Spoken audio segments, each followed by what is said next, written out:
Good morning, everyone. I'm going to call us to order at, what time is it? 9:04.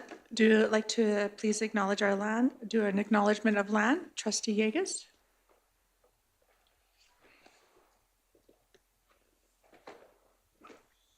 I think I need to pull it closer, Trustee Yegas, or is it on? Yeah, pull it forward. There we go. Sorry. Okay. Welcome to our division office located on the traditional land and territory of the Kainai and Siksika, the Blackfoot people within the Treaty 7 region of southern Alberta. Thank you, Trustee Yegas. I'd like to now please stand for O Canada. Why were you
Thank you, West Meadows Elementary.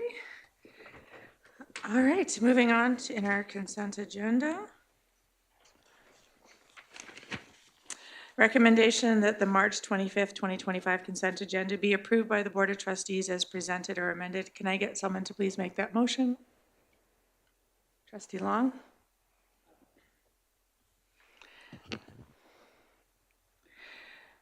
Open for conversation. Trustee Charchin, did you want to? Sorry, I should also say Trustee Charchin is joining us online today. Thank you, Trustee Hodges. I would like to request that my PD report from the Rural Caucus Conference be added to the professional learning consent agenda. I apologize if it's late. We've had significant family medical issues ongoing, and I'm just asking if that could be done. Thank you. Thank you, Trustee Charchin. Anything else? Okay. Seeing none? None? All right. Recommendation that the March 25th, 2025 consent agenda be approved by the Board of Trustees as amended. All in favor? Carried. Moving on to emergent changes to the agenda. Emergent recommendation that the March 25th, 2025 regular board meeting agenda be approved by the Board of Trustees as presented or amended. Can I get someone to please make that motion? Trustee Toon. Open for conversation. Oh, Trustee Toon.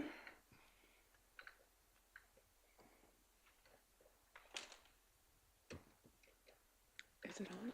It is now on. Thank you. Madam Chair, in light of having a trustee and attending virtually, would it be possible to do any opposed to help facilitate the ease for them attending? Thank you. I actually was going to suggest that too, so thank you. Anything else? Trustee Gimber? Thank you.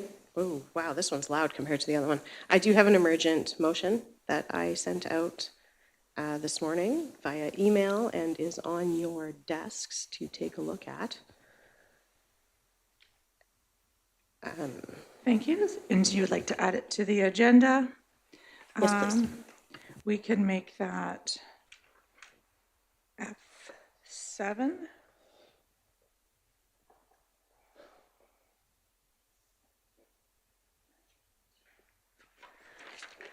Okay. Anything else? Do you speak to it? Trustee Poitras? Could I ask that we just pause for 1 minute with this motion for 1 sec?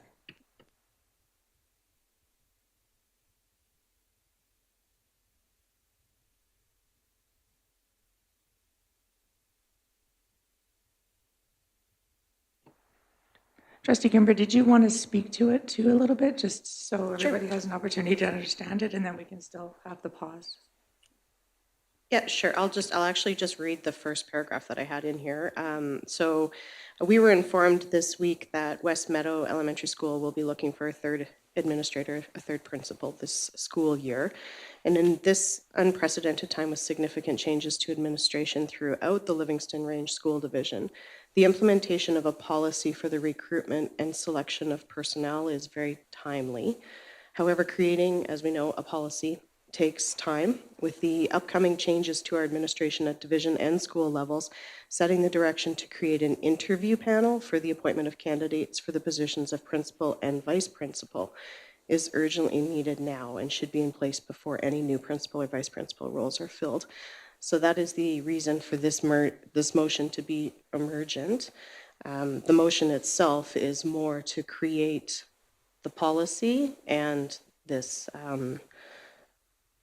the immediate implementation of an interview panel. So that's why there's so many more pages to it. Thank you. So we're voting on whether or not to add this to the agenda as an emergent agenda item, and so we'll just have a conversation. Trustee Poitras? Okay, so the reason we're considering this emergent would be because we have multiple assistant or vice and principal positions open, and it would be emergent because this would go in place before any other principals or vice principals are hired. However, I don't see that as part of the motion. So It is item number 3 on there. item number 3, So that's part of the recommendation of the actual motion. so for it to be immediately implemented, it would be immediately implemented after the third reading. Is that correct? No, so there's the items 1 and 2 would be that is to draft the policy. Item 3 is to get that interview panel in place right now in the interim while the policy is being processed. Okay, so I don't want to discuss the motion, but I just wanted to clarify that it would be emergent because there's a portion of it would be implemented right away. So thank you for clarifying that. I understand. Thank you. Trustee Yegas? Yes, I was just wondering if you meant this to be a policy or West Winds is admin procedure. Okay, so it is going to.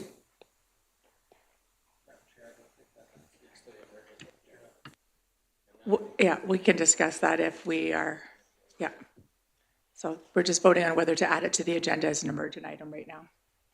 Any other conversation around adding it to any clarification?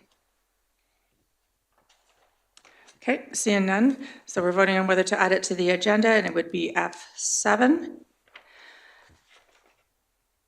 Calling the question. Any opposed?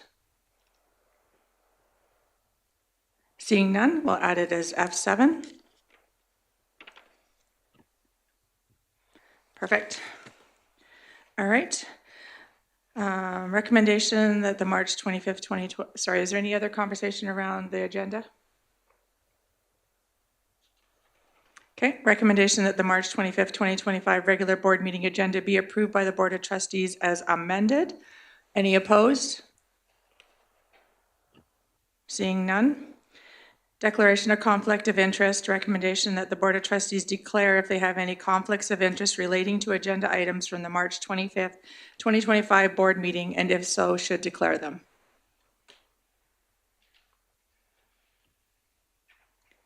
Hearing none.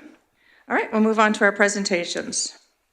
E1, Southern Alberta Collegiate Institute, update from Jason and Joelle. Jason Cupry, Director of Learning, Palace Surge School Division, and Joelle Reynolds, Director of Youth Initiatives, Lethbridge Polytech, will update the Board of Trustees regarding the Southern Alberta Collegiate Institute.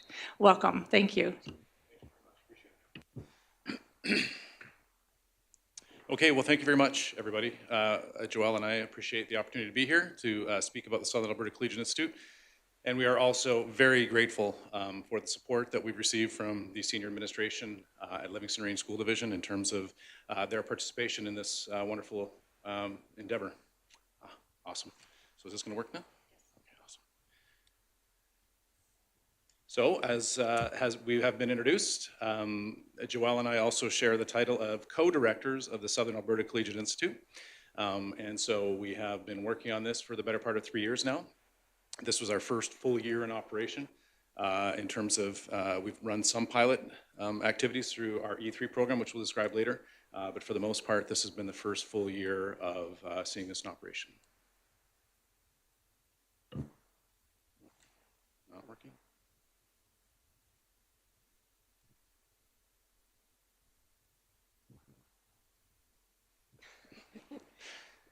That is not the right slide to be stuck on. There are going to be way more entertaining ones.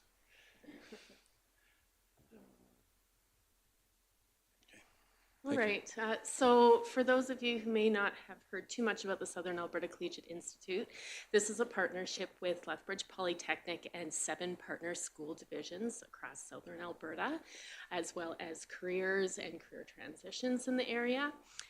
The focus of this collegiate is to develop career education pathways for students in grades 7 through 12 in the areas of trades, agriculture, and healthcare. So we've divided that programming up into 2 sections. The grade 7 to 9 portion is called E3. E3 represents Engage, Explore, Experience, which is a phrase used widely across the province when it comes to exploratory learning, particularly as it pertains to the trades. And then our grade 10 to 12 component up there is called DC. Sometimes it's called D2. It's just the dual credit and the work integrated learning components of the collegiate.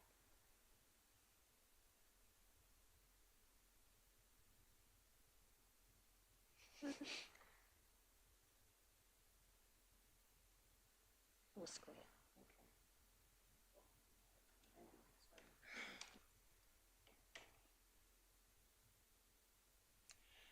So the principle behind this, of course, is the village principle. It takes a village to help a student, and so that's been one of the main benefits of the partnership we have with Livingstone Range and 6 other school divisions as well. Our primary purpose in all of this is to remove barriers for students, and we've tried our best to run these programs with the principle of equity at stake. And so we have designed everything with the Southern Alberta Collegiate Institute to be able to bring kids from Crow's Nest Pass as well as Unit Brooks to come and enjoy the programming. And so we've concentrated a lot of our programming to be like full days at the college, or at the Polytechnic, sorry, I use the right term, at the Polytechnic, so that they can enjoy the benefits of being there for long periods of time and not coming often. Part of our principle is innovation, so we are trying to be very innovative and creative in terms of the programming we use and the exposure we give to students. And then we want to have multiple and varied perspectives in terms of the careers that are out there. One of the things that we've heard in terms of our feedback from our stakeholder engagement groups has been that students just don't know what's out there. So we are doing our very best to expose them to as many different potential careers as possible through the Southern Alberta Collegiate Institute. Mm-hmm. We're very fortunate to be working in a partnership with all of these school divisions in our collegiate model. We are not the only collegiate that has this model in the province. There are a number of collegiates that have been approved in Alberta and are operating right now. The closest to us would be the Central Alberta Collegiate Institute that has a very similar model. What that model has afforded us is the ability to innovate really quickly in the programming and the delivery of our programs to students, because with multiple school division partners, it only takes a few students and a few interests in the same area for us to be able to pilot something out and test it out, see if it works, see if students are interested, and then be able to iterate on that quickly to ensure that we're delivering a high quality program. So our purpose, the collegiate programming, the purpose for us is to make sure that there's robust career readiness in the sense that we are giving students the ability to explore, engage, and experience different careers. And so when they come to the collegiate, they are experiencing hands-on learning activities. And then, of course, we have specialized focus, as Joelle mentioned earlier, in the areas of agriculture, healthcare, and trades. So far, we have developed out the trades pathway quite clearly. We are now working very diligently developing the healthcare and the agriculture as well. So what do collegiates do overall? So they're structured career-focused learning experiences. They're helping youth to explore those career pathways through a variety of gradually narrowing and specific opportunities. So starting at the junior high levels, we give students very broad opportunities to explore all of these career pathways through sort of hands-on activities and workshops that are fun, maybe one-day sort of activities, sometimes at the Polytechnic, sometimes out at schools. And then as they gain a self-awareness about where their interests may lie, then students have the opportunity to register into some dual credit opportunities that can help them transition into post-secondary studies or experience internship opportunities with the supportive careers. And again, our guiding principles are experiential. So we don't want students to come and learn in a traditional sense when they come to Polytechnic. We want them to get their hands on things and apply the learning that is being done in their schools. Parity of esteem. So we are really trying to create the idea that there is wonderful careers out there that you can do with your hands. And so we want to make sure that students know that trades are, or agriculture, or healthcare, they're all definitely opportunities for students to expand their horizons in terms of career. And so we want to make sure that students know that it's you can have a wonderful career, especially in particular with the trades. We want to do supported transitions, so we want to make sure that students are a little more smoothly transitioning into high school. They know what they need in terms of the courses and things like that through our E3 program. They have a sense of inspiration in terms of what they want to do. And then, of course, the other transition would be into post-secondary. We sort of blur the lines between high school and post-secondary and have kids get further along in their education so they're ready and they know what they want to do post-secondary. And of course, we want to make sure that with the 7 school divisions that it's all equitable and it's inclusive in terms of the practices we use. So I spoke a little bit about the partnership here. So there's 4 main components. We are the post-secondary partner in this collegiate. We have a number of school divisions. Yours is one of them. Industry is also part of this as well. So we have a group that we meet with quarterly called the Pathway Partnership of Southern Alberta. It includes representation from all of these groups, including industry members from healthcare, agriculture, and trades area. And they give us feedback on the development of our program, what they are seeing in the workplace and the skills of graduates coming to them and the things that they wish that they could see in those graduates. So from that work, for example, we've had a lot of feedback about core competency development, just basic workplace readiness skills. So those are some things that we're incorporating into our programming as well. Yeah, I just want to add one more thing too. With the school division piece is that we also have an alliance of off-campus teachers throughout the CAS 6 as well. So Rob and Letty and Eliza have been integral in helping us as well develop programming and giving us feedback in terms of how we develop these programs as well. So your teachers are participating in that as well. All right, so focusing in on the grade 7 to 9 program, this is meant to be fun. It's meant for students to come and check out all of those career pathways, whether it's a field experience where students are visiting a number of agricultural businesses, for example, if they just want to learn a little bit more about what the opportunities are in agriculture beyond just owning a farm. I think when people think of agriculture, sometimes they think that you have to be the farmer who is producing items, but there's quite a variety of career pathways aligned to agriculture. So opportunities for them to check that out, or it might involve them coming to campus, and we have our faculty members and our staff put together hands-on experiences for students to try. So for example, aligned to agriculture, they might go into one of our science labs and use microscopes to look at some of the common pests and weeds and things like that that there would be in the region, to learn a little bit more about that. When it comes to the trades, they might come on campus for a day and do a design challenge around wind turbines and learn about how like the design of a blade impacts the efficiency of energy that's able to be generated from that. So we have a couple of amazing teachers we've seconded to develop this program this year. From two of our partner divisions, and they've put together a series of 6 different experiences we'll discuss on a later slide. Here's the later slide. So we have created some events this year. As you can see, we've already done 2 of them, Cultivating Roots and Harvesting Ambitions. We are about to embark on, that one under there's a wind rally. So we have some wind-powered vehicles that students are designing and creating. And they're going to be like a challenge, sort of like a Cub car kind of idea, all powered by a fan to see who can go the furthest. So we're hosting that actually in May, not in April of this year. And we're looking at potentially the Jill of all trades, so a trades day for young ladies to come to the Polytechnic and explore and have some fun. And then we run 6 workshops as well through E3, which are day-long workshops. I believe that we've had FP Walsh there, and we also have Matthew Halton signed up, and I think it's in another slide, so I'll try and stop remembering the schools that are coming from Livingstone Range. But we have 6 different opportunities, 2 in each. Agricultural awareness, farm to table, which goes out and explores farms and shows kids where the food comes from and how it's produced and the science behind it. In particular, it was potatoes were the focus this past fall. Quite an industry. We do trial energy, and so we show kids how to wire electrical units, and there's some bike maintenance in there. And then exploring trades is more about creating things like wireless speakers and lamps and things they can take home. So we're trying to give them a memento for when they come. And then we have hands-on healthcare and healthcare horizons, which are things like the students practice stitching, doing stitches on fake skin, which is kind of cool, but also very creepy. But there's lots of those kinds of hands-on opportunities for kids to look at, the technical labs that are available at the Polytechnic and get them interested in different careers. All right, so from Livingstone Range School Division, we've had 150 students this year participate in the junior high program, so that's fantastic. That's what we're anticipating by the end of the year.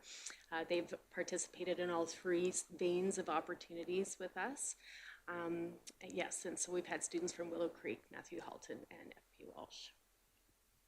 And that doesn't include, of course, the dual credit side of things. We've had a number, I think we'll just say 20-something students from Livingstone Range participate in our dual credit program as well. So speaking of the dual, so now we're going to get into what the dual credit pathways look like a little bit. So the first example we have up here is the trades pathway. So the trades dual credit pathway begins with a number of CTS courses that students may complete as part of the selection process to be allowed to take any of the further dual credit courses. Every school division selects students based on your own criteria. So once those students have been selected for participation, we do have our introductory course called Intro to the Skilled Trades. So it's a course that spans 11 different trades, basically 1 week per trade, and it's a blended delivery model. So students do online asynchronous work, and they have to complete quizzes and pass those quizzes for safety reasons and preparation reasons before they're able to come to the Polytechnic for hands-on labs. We deliver those labs on Fridays, not every Friday. We double them up so that it reduces the amount of transportation, but every single week, a student is walking away with a practical skill related to a trade. So for the plumbing week, they might learn how to install a faucet. And for the carpentry week, I think they build a sawhorse.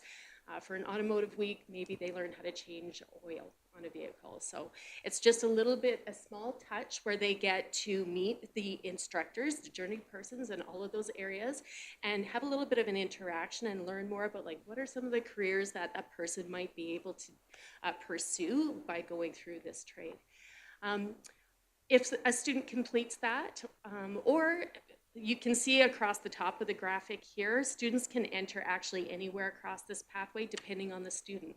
So if you have a student who perhaps is already really focused in the area of trades and they have a real passion for carpentry, they know they want to explore something related to construction, they actually can enter directly into the green tile there, the second level of dual credit. And these are courses that take all of those trades and focus them into clusters. So there's an introduction to culinary trades, it includes cooking and baking. Introduction to electrical trades includes electrician and wind turbine and power lineman. Introduction to transportation trades includes anything with an engine, so heavy equipment, ag heavy, automotive service technician, parts. And then introduction to construction trades, so that includes carpentry and plumbing and welding. So students can go through those, and the whole vision is that through these progressively narrowing experiences, the students are getting more self-aware and may end up at the end of that journey either deciding, I really thought I was going to go into welding, but I actually don't want to do that. That's a success for us, because that's a student that doesn't invest their life into a post-secondary program that they don't need to. And it's helpful for us on the post-secondary side as well, because then we have students with better retention in those programs. Or if they do find something that they're really passionate about, we do have some pre-employment programs, which is equivalent to the theoretical portion of the first year of apprenticeship in those trades that they can get started on. And I just want to say that we had a student, just as an example of the narrowing piece, we had a student that was going in for heavy equipment technician, did the introduction to the skilled trades, and flipped into culinary. As an example, like in terms of, I thought I wanted to do this, but I really actually love being in the kitchen, so I'm going to go into culinary. So it helps them refine and understand what they're passionate about. Yeah. So that's the trades pathway. Oh, that's good. Across the bottom of that last graphic, you would have seen too that there's work experience registered, like there it is, the registered apprenticeship program already that is delivered in complement to this. So we're hopeful that students coming out of the collegiate or having participated at all in the collegiate will be more appealing as RAP prospective participants to employers, because they will have just had a little bit more experience in those sort of settings. And then we are focusing on core competency development. So earlier this year, we ran, for example, a practice interview, mock interview session where students had to come in and go through a simulation of an interview with some actual employers, get a little bit of feedback on what their performance was like so that they can refine for the future. Moving on to the agriculture pathways. So this one we also have been delivering this year. Similarly, we've developed an Intro to Agriculture dual credit course that surveys multiple fields related to agriculture. These courses all provide students with simultaneously with high school credits as well as post-secondary credits that can be applied to a number of programs. Green Certificate program has been around for a very long time. We've been running that at Lethbridge Polytechnic for many, many years. So this falls into the pathway as well if students are interested in taking those. And then we do have some courses that aligned to a variety of agriculture diplomas, certificates, diplomas, and degrees at the Polytechnic. So for example, botany, commodity marketing, agriculture finance, those types of courses are available to them. And then lastly, and newly, we're really trying to focus on the development of this healthcare pathway. We started with trades because there was a lot of interest in trades and a lot of support, honestly, from industry for us to develop out the collegiate, but every year we've taken a focus on developing out the other pathways. So there is certainly a strong demand for healthcare programming among youth, a lot of interest in where those careers can take them. So we are putting together, again, a Foundations in Healthcare course that will survey multiple areas of healthcare. This one will be a CTS package course and not a dual credit course, just because it doesn't fit within any of our current programs at the Polytechnic. From there, though, there are many more specialized dual credit courses, so students already have the opportunity to take anatomy and physiology, medical terminology, courses like that to see if they're interested, and also to get the experience of being a post-secondary student, gain some confidence. You'd be surprised, some of our dual credit students are actually stronger than our post-secondary students. They get excellent grades, they do very well. They have excellent completion rates. So that can be quite a confidence building experience for a high school student who maybe didn't ever see themselves going to post-secondary, wherever that may take them. And then from there, we're looking at offering out a few workplace certification opportunities. So students can get first aid and CPR with AED, for example, in a number of ways, but it lines up to this pathway, so that's something we'll make sure they have available to them. Programs like medical first responder, for example, are all things that would enhance. Yeah, and as an example of that equity piece, I know that I know that you've done some fire academy work in Granham, and in rural communities, it's very important. Those medical first responders are actually lifesavers in communities, and so we've run that through our Palliser programming through our fire academy in Coaldale, and so we know how valuable those certifications are for either volunteer firefighting or just being a medical first responder in your community. So I think it's a very important thing for students to work towards, especially if they're interested, and it does ladder right into the personal care paramedic or primary care paramedic program at Lethbridge Polytechnic as well. So we're trying to get kids sort of that push and that head start into a viable post-secondary option. These are just the numbers. These are not our numbers. These are numbers that were provided to us from Advanced Education. But these are, when students take dual credit courses, this is the transition rates and how they improve. So normally a transition rate for a certificated program is about 2% of students go on to take a certificate program. When they're in dual credit, it goes up tenfold to 20% of students actually transition to certificated programs. Same with degree learning, about 16% go on to degree learning. With dual credit, it bumps it up to 28%. Diploma is the same, it doubles, it's 4% to 8%. And then if you look at the trades, 6% of students normally go into trades. It goes up to 71% when they're enrolled in dual credit. Yeah.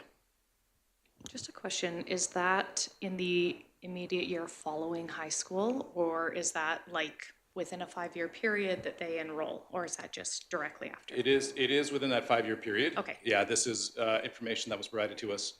The Advanced Education took kids in dual credit programs across the province. This isn't just in Southern Alberta, across the province, and those are the transition rates. Okay, Yep. thank you. So yeah, as you can see, the dual credit is a real instigator to get kids involved and interested. And what we've seen, in particular in the trades, that come through in the sense that kids find their passion, their people at the Polytechnic, and it inspires them to continue to go on, especially when they find success in high school. Yeah, I wish we had some students with us. We run awareness events all the time about the work that's happening in the collegiate, and most of the time we do end up having students in a panel talking about their experience, because this is the quantitative data, but that qualitative anecdotal data, if you were able to walk the hallways when we have students with us on Fridays, some of them are really impacted by this programming. Some of them really feel that they develop a sense of community. They meet people from other school divisions, other schools that they've never met before, but it's their people who are interested in the same things as them. So they really, I think, exude a sense of belonging and excitement about their participation in the program. So. And that's just a map. I know we're probably running up against time here. So this is a map of everything that we're, or everywhere we are in Southern Alberta, including, of course, your schools as well. So just wanted to show you that visual. And then, as Joelle said, there's lots of testimonials in terms of students finding their place, finding that sense of purpose, and wanting or finding what they want to do post-secondary. So that is a huge boon for us.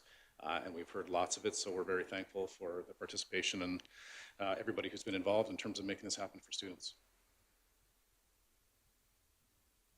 Do you have any questions for us? Thank you, Trustee Gimber.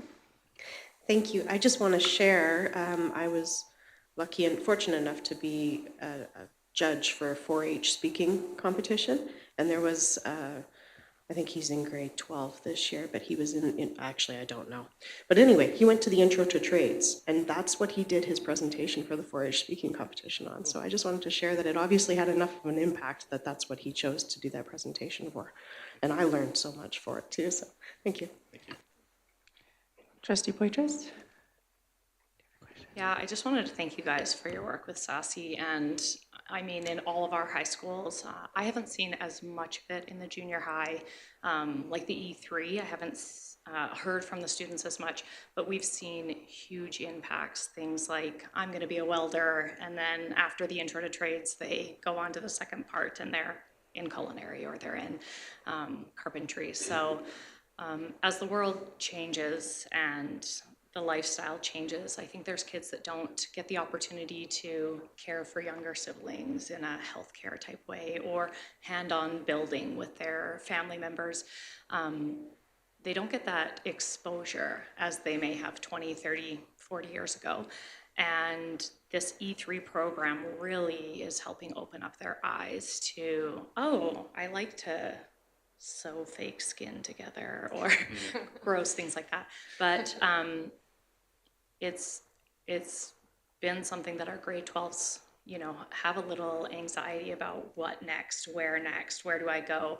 And getting this hands-on learning and these intro to trade experiences, even those one-day events, is huge in helping them see themselves at a post-secondary. I can fit here, I do belong, or here's something I might feel passionate about. So I appreciate both of you coming and presenting and the passion you have for it, but the partnership we have here and the pathways that it's creating for our students and giving them that feeling of, okay, the future's okay. I can test a few things, even, knowing that I don't have to decide welding. I can go test these 11 different things and then narrow it down to 3. And then, so I think there's a lot of stress and anxiety that this program is starting to help relieve and creating success for our students after high school. So thank you for coming and presenting, and we appreciate this partnership so much. Thank you both very much.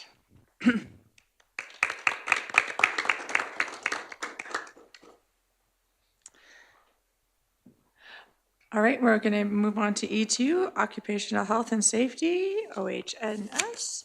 Laura Stalker, Health and Safety Coordinator, will provide us an update on health and safety throughout the Livingston Range School Division. Welcome, Laura. We'll just give you a few minutes to get set up there, and feel free to start when you're ready.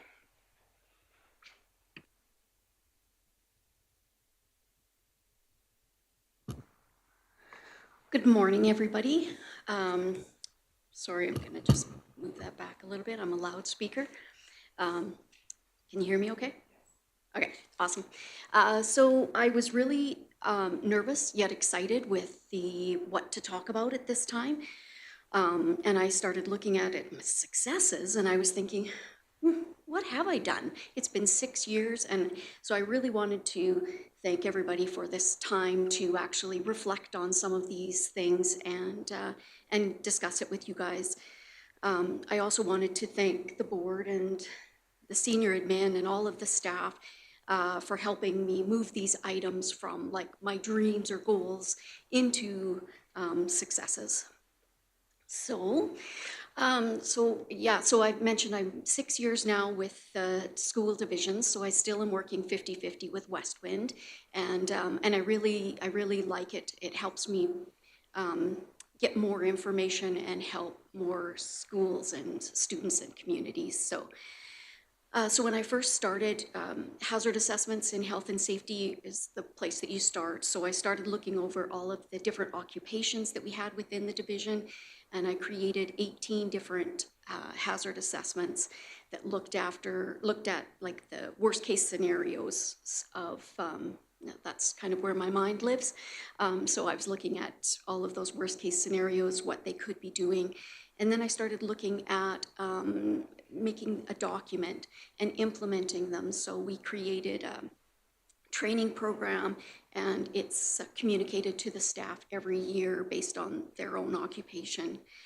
Then we look into the controls. So I looked at maybe some of the controls that were in place already and then added to them things such as like working alone. We didn't really have a a policy and a procedure and forms and ergonomic assessments. So I periodically will go out and do that if somebody requests that.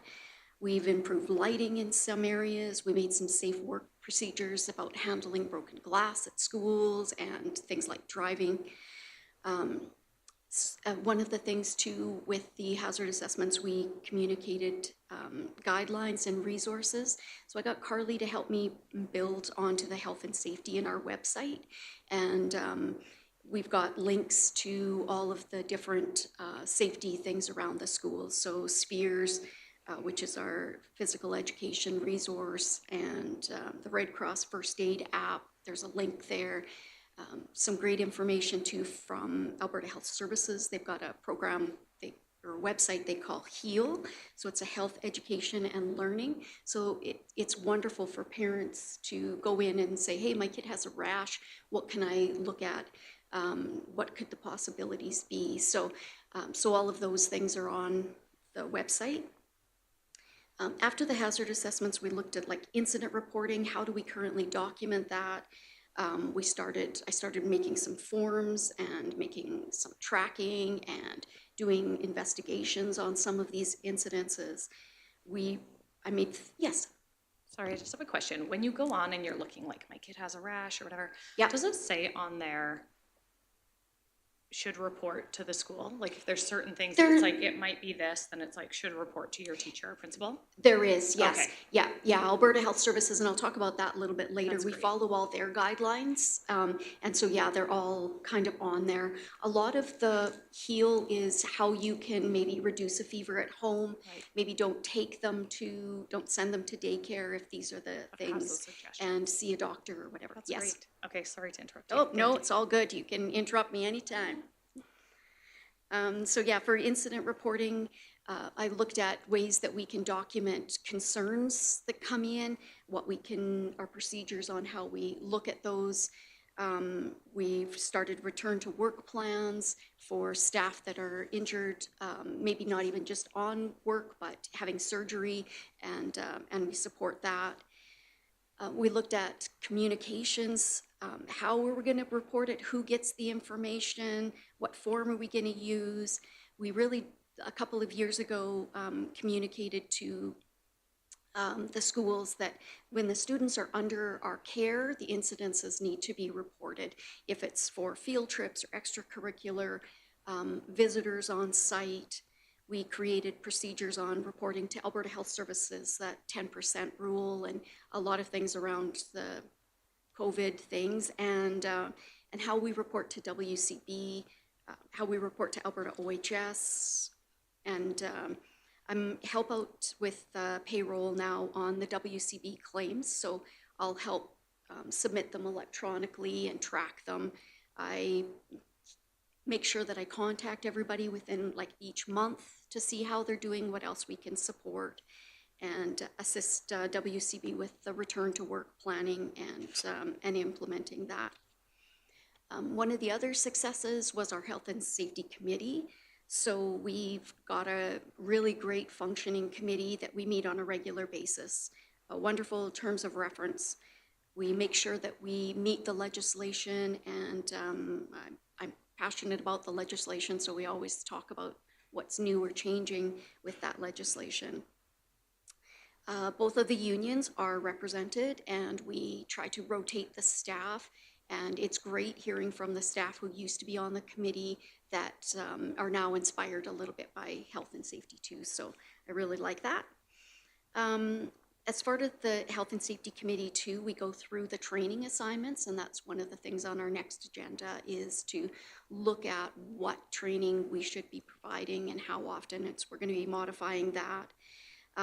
We use the Public School Works for that, and I, once a month, input and update staff as they come on or leave, if they change a work site, and then that changes their programming and assignments through that as well. So chemical management is a real hot topic.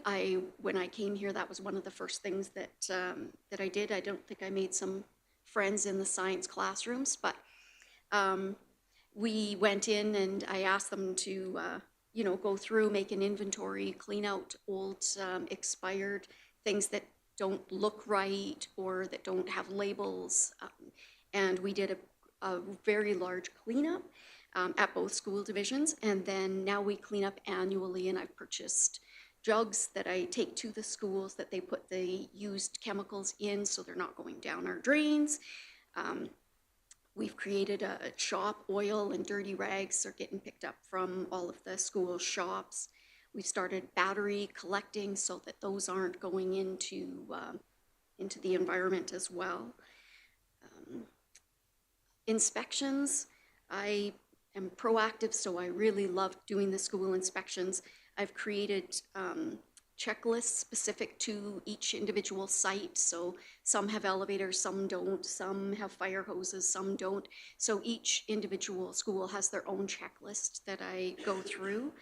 I look at the schools and peaks twice a year.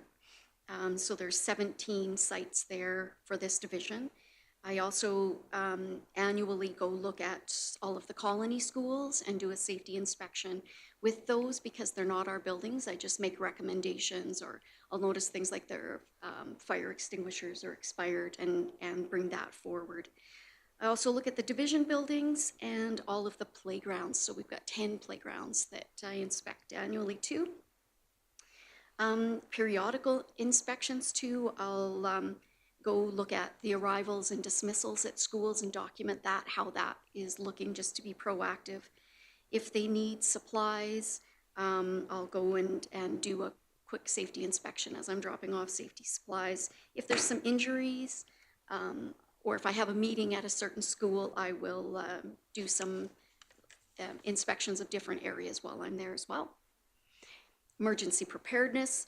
So I will help the schools with their individual plans on documenting it and why do we need to do this and how can we do this better. A lot of communicating to the younger students about a lockdown drill, things like that, I'll help them with. At Public School Works, we've set it up so that they communicate to the schools on making sure that the drills are completed and documented. So our fire code requires that each school does 3 drills in the fall and 3 fire drills in the spring. We also have a admin procedure that documents the lockdown drills twice a year as well. So I monitor and supply all of the defibrillators, the pads, the batteries, look at that, first aid kits, the EpiPens. We have 2 at each school, the junior and the adult. So I keep track of all those expiry dates. I'll arrange first aid training if schools or sites need it. We are creating an emergency team here at GR Davis just because our situation is unique with all of the different town and the FCSS and Crossroads, and just making sure that we have a similar plan and we are going to start planning drills. So I'm looking forward to that. Yes. I know EpiPens can be quite expensive. If we have the EpiPens in the school, are those purchased by the school? Are they provided by? They are. It is mandated through legislation. I can't remember what bill it was, but it's been quite a few years now, 7 years maybe, that it's mandated that every school have. Yeah, so it does get very expensive, and it does come out of the safety budget. Mm-hmm. Thank you so much. Yeah, yeah. So another thing with emergency preparedness is collaborating with communities on the different supports and communication that just in case there's a community emergency that they might need our resources or we might need theirs, and communicating with that. Legislative compliance. So I'll assist staff or our committee members with the interpretation of Alberta OHS or the fire codes, and dig out information if we need to. Communicating with Alberta OHS and the fire departments, Alberta Health Services, keeping those contacts. Providing the legislative updates, and I ensure that the division is compliant. At minimum, I usually aim for a little higher than all of the legislations too. So The last thing on the celebrations and successes is my accreditation, and I just wanted to thank the division for supporting these. So I am a Canadian Playground Safety Inspector since 2020. So that's wonderful that Canada Standards Association provides, so that it gives me the knowledge and skills and tools to be able to go out and look at our playgrounds and evaluate them appropriately. So before I started working for the school divisions, I started on a path to get my CRSP. It's a Canadian Registered Safety Professional. And so I did 8 years of university on weekends and holidays and evenings and things to get those credentials. And then I applied and was able to write the exam. It took about a year to get approval to write the exam, and you have to get people to talk on your behalf as to your ethics and everything. It's all confidential. They didn't tell me what they asked them or anything. Anyways, but it must have been okay because I was approved to write that exam. So I did write that exam in July 2024, and I passed that. So it's wonderful. There's only 6,000 people in Canada that hold that safety standard, and only 8 in school divisions in Alberta. So anyways, I'm proud about that. So, yeah. And so then we move on to my challenges. Time, obviously, there's never enough time, right? So I am still shared 50-50. So I've got schools from Cardston to Nanton and Sterling over to Coleman. It's a fairly large area. Some of the other things, I'm helping manage the custodial services as well, so that eats away at some of my time. There's, with Livingstone Range, as you know, there's 14 schools, 2 outreaches, 13 colonies, the central office and maintenance and transportation buildings, storage buildings and such. Westwind has something similar. They've got 12 schools, 2 outreach, 19 colonies, and of course their central office and maintenance, transportation buildings. And so I have 4 offices. I've got one here, I've got one in Cardston, I've got one at home, and my car is another office. So yeah, so just even trying to get to all of the schools twice a year is a little bit of a challenge, but it's one of my goals, so that's what I shoot for. One of the other challenges is, where does safety start and where does it end? So it's unclear sometimes between departments, and everything can be a safety concern. So it's kind of confusing sometimes with when should I jump in and when should I jump out. I like to be proactive rather than reactive, so I'm kind of a problem solver, and sometimes rather than just focusing on or communicating what that problem is, I'll come up with some potential solutions, and I might seem bossy, I've been told. Anyways, I know that safety is important here in the division, and I like being proactive rather than that reactive. So I try to focus a lot on the proactive, but it's a lot of reactive stuff. Work-life balance, obviously. I'm the only one in my department, so I'm not able to take real breaks. If someone's injured, you know, I have to be on the ready.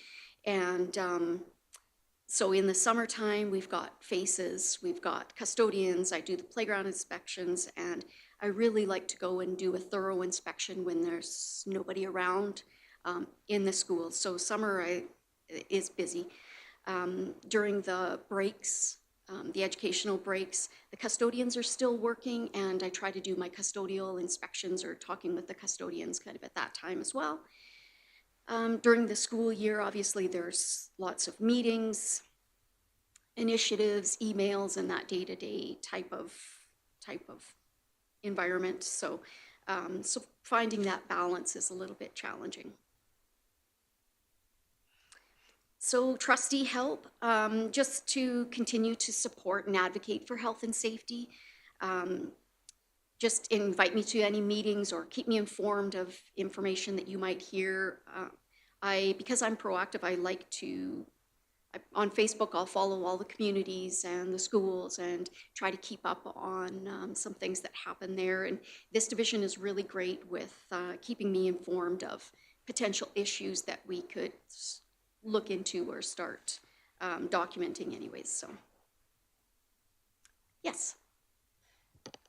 Just speaking of, your struggles and things that we can do as governors to help, is there anything that we can advocate for, such as, the cost of EpiPens, that we can advocate to the government that maybe shouldn't be coming out of the educational budget, but might better be a partnership with, Alberta Health Services? So I don't want to put you on the spot, but if there Yes. are things that you think of, a Okay. list of things that are like, these would be great advocacy points that could help if we had partnerships or whatever, we are always happy to Awesome. have those things that would have a big impact, like not having to purchase our own EpiPens that are required for OH&S, but that we can advocate to the government for partnerships. So that's something that I'm not asking you to do, but I'm just saying, if there's Think of things those that we things. can advocate for you on the behalf of OH&S, those are things that we would love to do and love hearing about as well. Awesome, I'll start a list. So what I want the public to know, health and safety is a key priority here at Livingston Range. It's not just paper, it is practiced and the basis for a lot of decisions.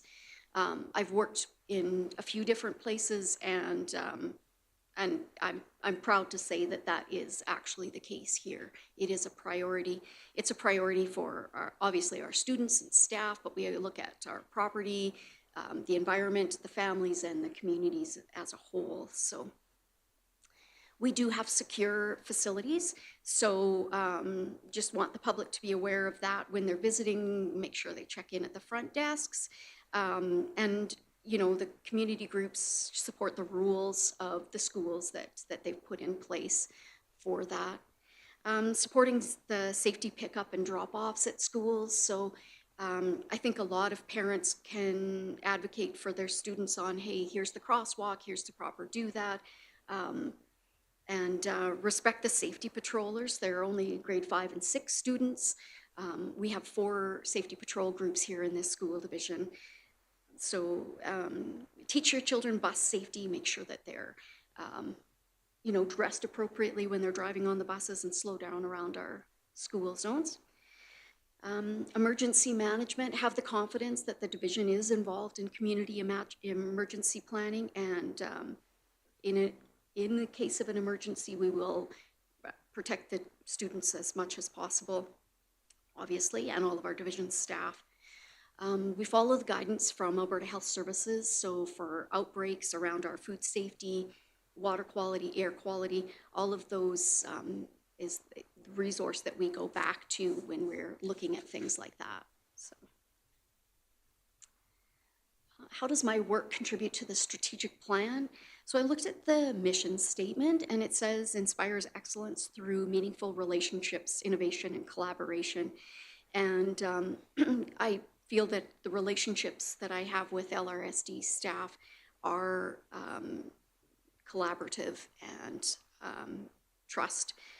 So within the 8 communities, I've got working relationships with the town, villages, the health and safety people in there, fire departments, RCMP, providing that open communication and trust. Confidentiality obviously is a big thing in health and safety, and that is one thing that falls into that mission statement. We do have a fully functioning, engaged health and safety committee as well, so I think that that fits into the mission statement. The leadership piece, I contribute at meetings, maybe sometimes too much. I ensure that health and safety committee discuss relevant topics, keep things confidential, and focus on the overall health and safety of the staff, students, and priority properties and environment, and obviously overall communities.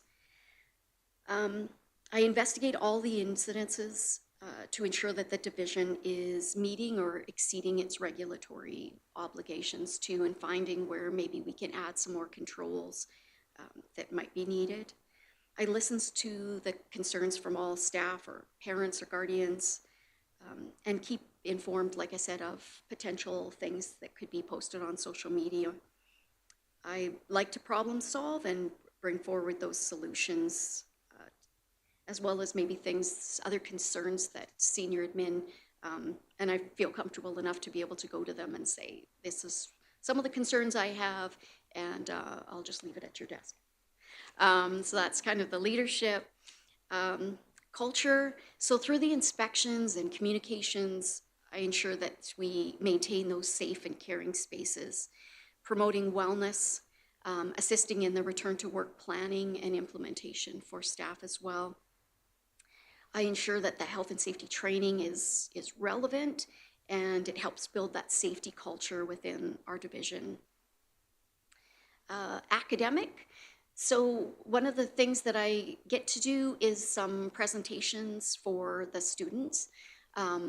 So through WMIS, I will teach WMIS or HCS 3000. I've also developed some young workers presentations that I'll go to different schools and present those if the teachers ask. I love learning, so academically I still continue learning and feel that that's kind of a role model. I like to keep up to date on the things changing in health and safety. Overall, I think my work, I'm proactive. I feel I'm approachable and professional, and I actually care and am passionate about my work. And that's pretty much all I had. Thank you so much, Laura. Was there any questions? Trustee Gimber? Thank you. So I see that you do lots of site inspections and stuff. My question's particularly about the buses. I'm wondering, is that part of your responsibilities or transportation department's responsibilities? And this is coming from a place where I attended a first aid session and they were talking specifically about the first aid kits. Okay. Yeah, so that's where another one of my challenges was, where does safety start and where does it end? Overall, the transportation department looks after things on the buses. When I go and do the arrivals and dismissals, a lot of it is on the buses. If there's concerns addressed or brought forward, that I'll go and look at arrivals and dismissals around just the buses, not just the parents and crosswalks and all of that type of thing. I do help with communicating with the transportation department. One of the things was recently sent out about allergies and trying to ensure that the bus drivers are aware of any students with allergies on their buses and how they need to work with them and deal with them. But again, I just kind of brought that to transportation, and how they want to work things out is kind of their, if there's injuries on the buses or, like I said, concerns, then I jump in as well, or if I'm asked to go take a look at certain things, then I do, yeah. Does that help that? But I know that they have a first aid kit on each bus, and they have first aid training to provide it to the transportation bus drivers, so. Sorry, Trustee. Okay. Trustee Toon said, go ahead. Sorry, I just wondered, are they required to have an EpiPen on every bus? No. Okay, thank you. Yeah. The students with allergies, the students are required to pack their EpiPens. Yeah. Perfect, thank you. Trustee Toon? Thank you. Appreciate the presentation. Question is, in your time with the division, are you seeing any trends with number of incidents, or either increasing, decreasing, or is everything kind of staying stagnant with that number of incidents? Good question. So I've done kind of a statistical review, and I think it's too soon to really tell because I think we were underreporting before. So even though it looks like we've got more student incidences or staff incidences, I don't think we necessarily are. It's just they're getting reported. And so when we were looking at some of the statistics, I was like, I know that there's injuries happening at sports related things. How come we're not seeing that? And then so then we promoted, hey, we need to start reporting these, finding out what the reasonings were. Some of the coaches don't have access to public school works, right? So then I made a Google form so that they can report it right from the field or the court or whatever, and then submit that to us. Does that help? Trustee Long? Oh, sorry. Okay, thank you so much, Laura, for joining us, and thank you very much for Thanks. your presentation. Thanks. All right, we'll just take a quick break here while we're waiting for our next presentation.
All right, everybody, if we could have everybody back to their seats, please.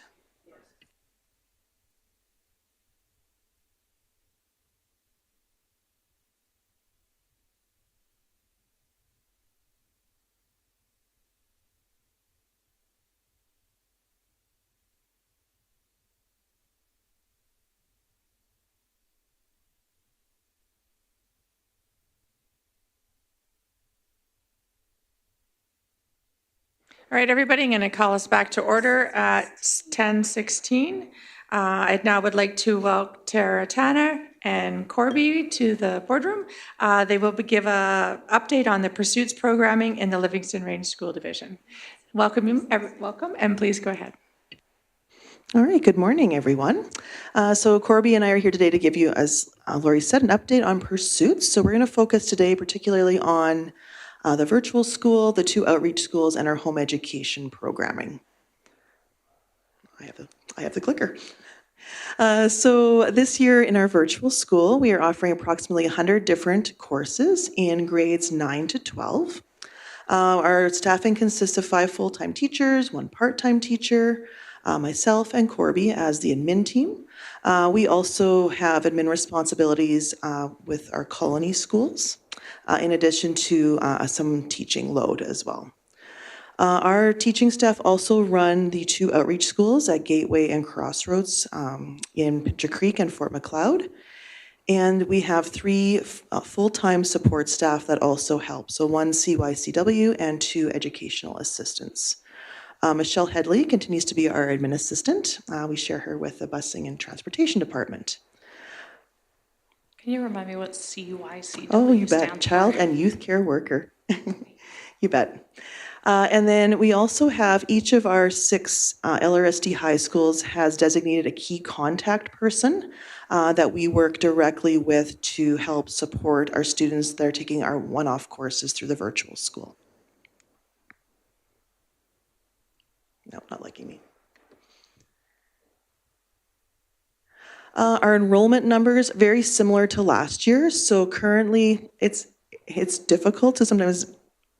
Oh, we'll go back. We have about 80 full-time virtual school students. These are students that live within our LRSD boundaries.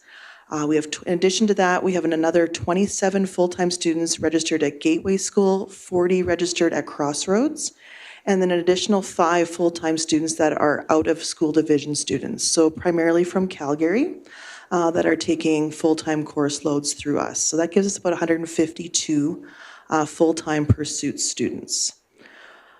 Tons of part-time students, as we normally have. So most of these, of course, are in division students, so students at our high schools that for various reasons need to take 1 or more courses through us. There's about 253 of those, and then 8 that are part-time at our 2 outreach schools, and then an additional 11 out-of-division part-time students. And we do, with the new funding model, receive funding for supporting those out-of-division students in a part-time capacity. So in total, we got about 424 different students that we provide some sort of programming to this year. Yeah, if you look at our enrollment by LRSD schools, these are part-time students taking 1 or more courses through us with the primary enrollment at one of the LRSD schools. So Willow Creek Comp continues to be our highest supporter with 32% of our enrollments, followed then closely by JT, FP Walsh, and CCHS, and then Livingston has the smallest percentage of students taking courses with Pursuits. Course completion rate, so we continue to run about that 69% completion rate. So in previous years, 2 years ago it was 69%, last year 72%, and then now it's 69%. So we're kind of hovering that 70% completion rate range, which when you remember that these are students that have previously usually been unsuccessful in other learning environments, we are helping, we believe, to help our graduation rates in our school division by helping some of these students that have had previous challenges get through their course loads. If you look at our outreach schools, it's a higher completion rate of 77%. These students get that additional in-person support from our virtual school teachers. And so we would attribute that to the higher completion rate for those 2 schools. We are continuing to work on tracking and refine our tracking processes and refining our student engagement. We continue to use Fridays for emails and phone calls to parents to encourage students to remain on track with their online learning. We do make no-show calls every month. We have a list, and we run through the list as an administrative team and make contact with families to try to, again, encourage students to work on their studies. We're working with our home schools to help ensure that we're getting the right students into the right program, because we know that virtual learning isn't for every student. And we want to make sure that we have students that we know will be successful in our program. Yeah. Sorry, Tara. So is this completion rate across all of them? So Yeah. kids who are taking one course online, Yeah, kids who are fully enrolled in pursuits? Exactly, yeah, so part-time and full-time. Okay, thank you. Yeah, you bet.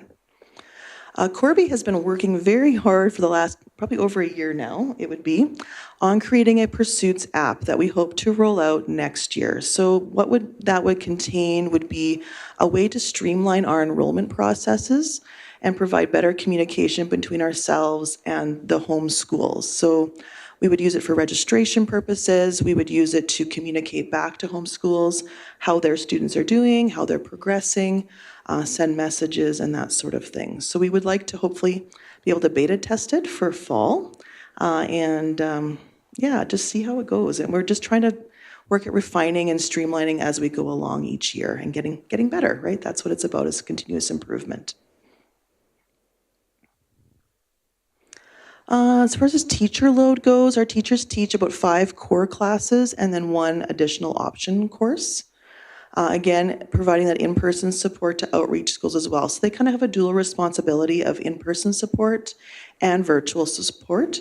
So to kind of accommodate both of those roles, we do have them have 2 designated virtual school workdays per week where they can solely focus on their virtual school students and the learning that is required. Because sometimes our outreach students require often they require lots of individualized one-on-one support. That would make it difficult to kind of have those conflicting priorities.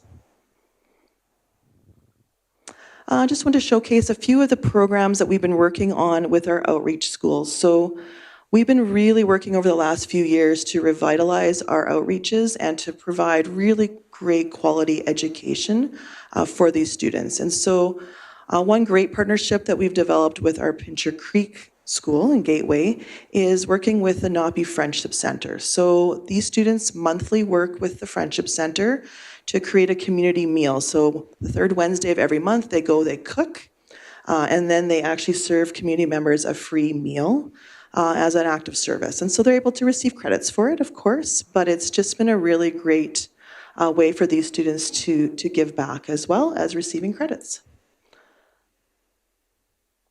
We do a bunch of options programming at both schools. So we do a foods program, we have design, fashion study type credits, we do animal basics, outdoor ed classes, you name it. And these are just some examples of some of the things that the students have been working on this year.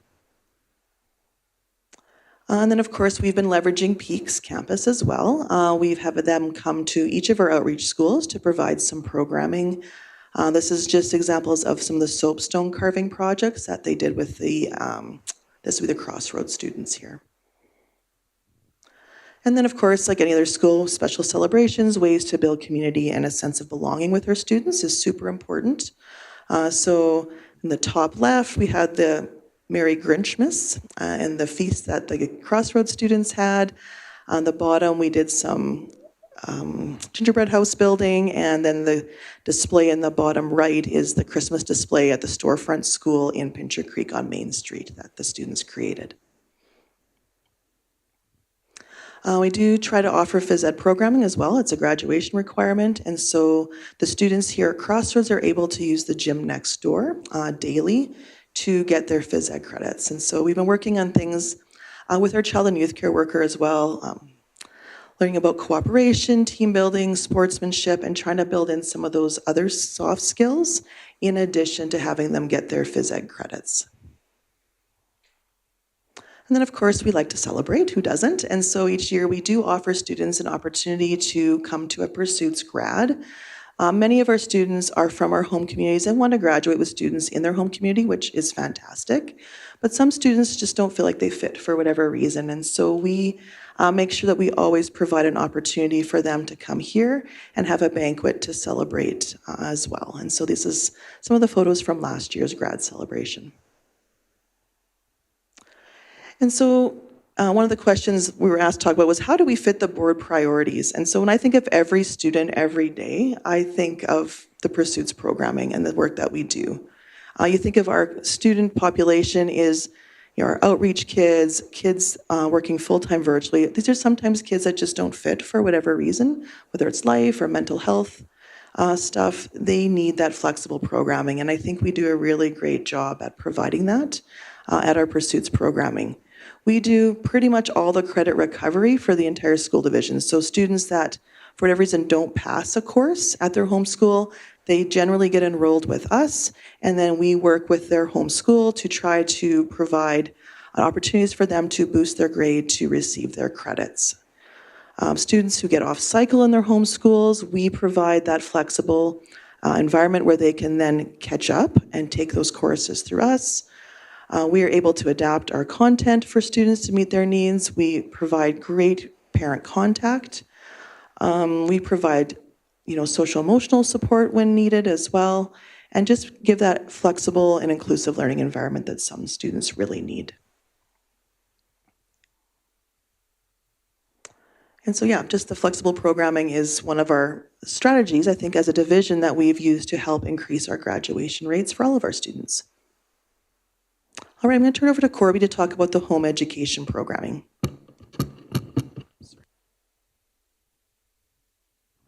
Good morning. All right, so in our home education program this year, we have 64 students enrolled with our LRSD division. And if we look back at the history from the COVID year, where there were 70 students, and then it dropped down to the 44. We're slowly building back up. So this year we've seen another increase, and it's largely due to students who were previously homeschooling with institutions outside of our jurisdiction and returning to Fort Macleod. So we are continuing to offer the following programs: free access to programs such like RAS Kids, IXL, etc., and some special event days at Peaks. We do 3 visits per year: fall, winter, and spring.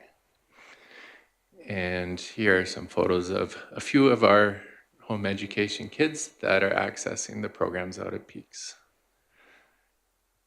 So moving forward, our goal is to continue to increase our home ed enrollment numbers, as there are still some families who live in our jurisdiction but choose to home educate with other programs.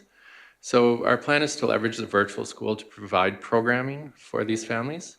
And so we're going to focus on a multi-age project-based learning approach that will allow for families with multiple grade levels to work together on one project while meeting grade level outcomes.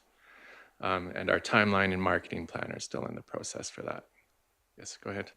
So of those 64 students that are currently enrolled this year, when a family homeschools, even when they do it through a school division, are they able to choose their own curriculum that they use? And of those 64, are there a multitude of different curriculums being chosen and used, or are they all kind of using either Alberta Ed or a specific program?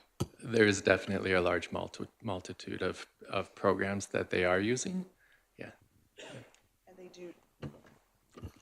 And they do choose their own program. So it's parent-directed home education, meaning the parent decides. So there's some basic Alberta Ed outcomes that they have to meet. And then Corby meets with them twice a year to make sure that they're following those. But in terms of what program they choose to use, that is completely up to the parent's discretion. Okay, thank you so much.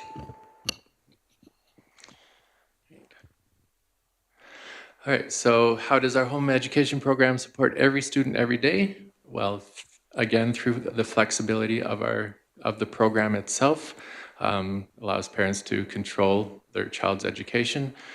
We provide community building activities and support through discussion boards, which is newly implemented this year.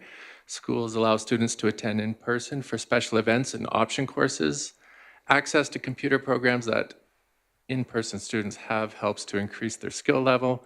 Access to home education facilitator for programming advice, inclusion strategies and resources, and opportunities for community building through our Peaks Campus Days. Okay, and the last question we were asked to talk about, how can trustees help? And that was a great question, which I had to think about for a little bit. I think for us, just continuing your advocacy work with the province to ensure that alternative education programs, such as ours, are receiving appropriate funding. I think they're so valuable to serve every student every day, and we just want to make sure that they're funded in appropriate ways so that we can continue doing that work. And then, of course, just sharing the innovation and the things that we're doing through pursuits with others.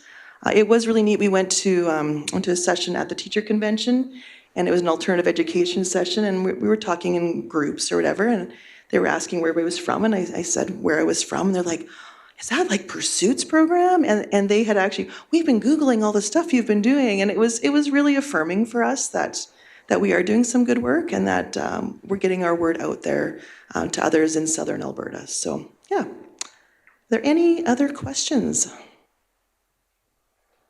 Any other questions? Trustee Yegas?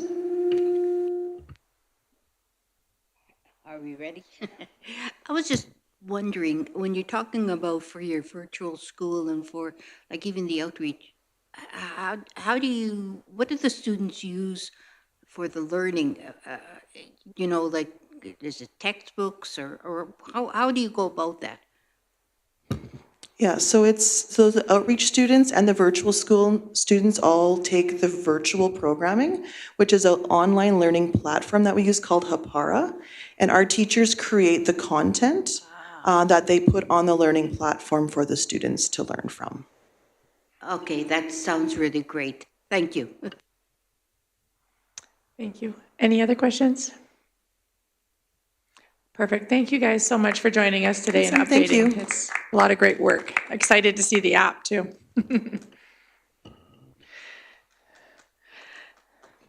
All right, everybody, we'll move on to our action items. We have F1, it's a third-party assessment. Trustee Poitras? Could I ask that we move in camera just for a few minutes? Sure. Or I guess I would make a motion that we move in camera at Yeah. 10:33. So Trustee Poitras has made a motion to move in camera. Any discussion? Any opposed? Seeing none, let's move in camera at 10:33. Yeah. I can send her a Google link too.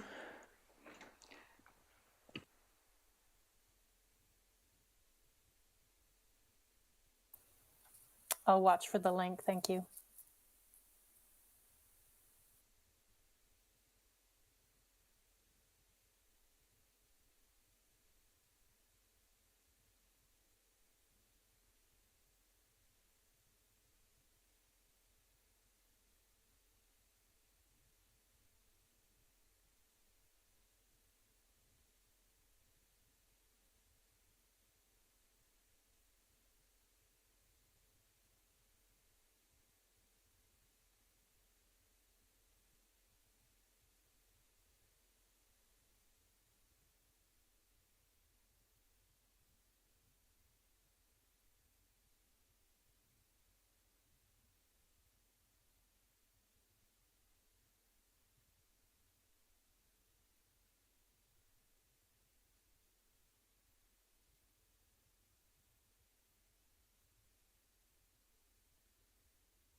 Why does this chair keep saying?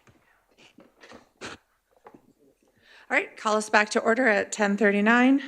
Moving on to F1, action item, third-party assessment for capital plan prioritization. That was hard to say, sorry. It has been 20 years since Canyon, Matthew Halton, Livingstone schools were last assessed and prioritized on the capital plan list. With the Nanton Communities solution now moving into its building phase, it is essential to begin advocating for our next major project. To ensure informed decision-making, effective community engagement, we need a clear understanding of the building's needs and challenges of all three schools. Recommendation that the Board of Trustees engage a third-party consultant to assess the current state and future needs of Canyon, Matthew Halton, and Livingstone schools. This assessment will provide an objective analysis to determine which school should be prioritized first on the capital plan list. Trustee Poitras has made that motion. Would you like to speak to it? I'm actually not going to make that motion just yet. I did submit that motion, but we received some information this week, and I was wondering if I could ask Mr. Jeff Perry to share that update with the board and the public before I decide if I'd like to move forward with this motion. Mr. Perry? Okay. Yes, I can provide that information. Recently, we received a letter from the Executive Director of Capital Planning in relation to our previous capital plan that was submitted. I'll just read a brief portion of that. I am pleased to advise you of the following funding allocation for the Livingstone Range School Division. Approval of up to $50,000 in pre-planning funds to cover the cost of the following work on Livingstone School. Value scoping to determine the preferred option for either the modernization or replacement of Livingstone School, as well as community engagement with the community of Lundbrick. And so the rest of the letter refers to their process of providing us those funds and things of that nature. So that's the majority of what the content of the letter includes. Thank you, Mr. Perry. And then also, just for clarification, when we receive pre-planning dollars, as we have for the Livingstone School project, that is project specific, is my understanding. So if if this motion passed and we went through this process and the order changed, then we would not be able to just transfer those dollars over and say, hey, just so you know, we've switched to this project. We would lose those dollars and then have to apply again and get back in the list for our new priority. Is that correct? Typically, that would be the process. I don't know if they would make exceptions or not, but typically the process would be that it is for a specific school. This one refers to Livingstone School. Without knowing whether they would entertain something different, the typical process is to go through your capital plan and get funding that way. Okay. Thank you. Yeah. Trustee Long just has So just to be clear, I haven't made this motion. No. Okay. I think these are just questions around what Mr. Perry presented to us. So Trustee Long, and then, did you have your hand up too? And then Trustee Toon. So my question is there a time limit on accepting that? A time limit where you would contact the government and say, yes, we're going to go ahead with this planning, and so we need this funding. If you don't go ahead with it in a certain time, do you lose the funding? So they would have already initiated the 60% of the funding to be processed, to be provided to us. The 40% would be upon final cost submission. So we would go through a process, and then we'd have to submit an application to receive the final payment based on our final costs. And that's the process. But you have to accept that 60% right now. The 60% would already have been sent to us or initiated on their end. So There's not really an formal acceptance process. Trustee Toon? Yeah, no, appreciate the information. Really struggle when this is just given to us day of when it could have been sent in an email previously. I think that all this is based on what we submitted a year ago. So we come here today to make decisions and we don't have the full information to do that. I think we should still have the motion on the floor to discuss and debate, because I agree that it isn't ideal receiving this information day of making this type of decision, but I do feel that there was the intent to have a discussion on this, and whether it's passed or defeated is, I think, besides the point. That we came today with this motion on the books, and we should move forward with it. Thank you, Trustee Toon. Trustee, I guess. I wish we would have known this information a little sooner, but I really think that because this has been given, we have it now, we should be accepting this rather than going on and trying to spend money outside of this on this next motion. So anyhow, I really hope that you, or that this motion would be put forward to another time, or if it's going to be done at it after we accept this whole thing with Livingstone School, the renovations or modernization. I think we'll end discussion around that now. And so, Trustee Poitras, you have a potential motion on the floor. Would you like to please speak to it? Sure. So the recommendation that the Board of Trustees engage a third-party consultant to assess the current state and future needs of Canyon, Matthew Halton, Livingstone School comes from the fact that it was switched a number of years ago. Pardon me. Canyon was above Livingstone on the priority list when it was originally set some 20 to 25 years ago. And then the needs changed and we reassessed and moved Livingstone up. Since then, needs have possibly changed again. We know that all three schools are in need, and so I thought before we start advocating to the government, even though our capital plan is put out every year, that maybe this was something that we should engage in to make sure that our schools were still in the right priority as far as need goes, before we start looking for money from the government. So that's why I am bringing this motion forward. Thank you, Trustee Poitras. We have a motion on the floor now. It's open for discussion. Trustee Long. I appreciate the motion. I understand the rationale behind evaluating our schools. It should be done regularly, so I do appreciate that. And certainly, I'm sure people in the Pinch Creek area are concerned with the condition of the buildings. We made this decision in 2021 in our 3-year plan, and the plan was to go with Livingstone would be next on our list after Nanton. The school was originally built in 1902, so it's pretty obvious that that facility needs to have some work done to it. I don't know if we would have a school other than Livingstone that would be of that age, that would be from 1902. Also, we need to be fiscally responsible. We talk about that very often, and that's absolutely imperative at a time when we're running a deficit. And I know that all of us are concerned with that. And since we had made this decision already for our 3-year plan,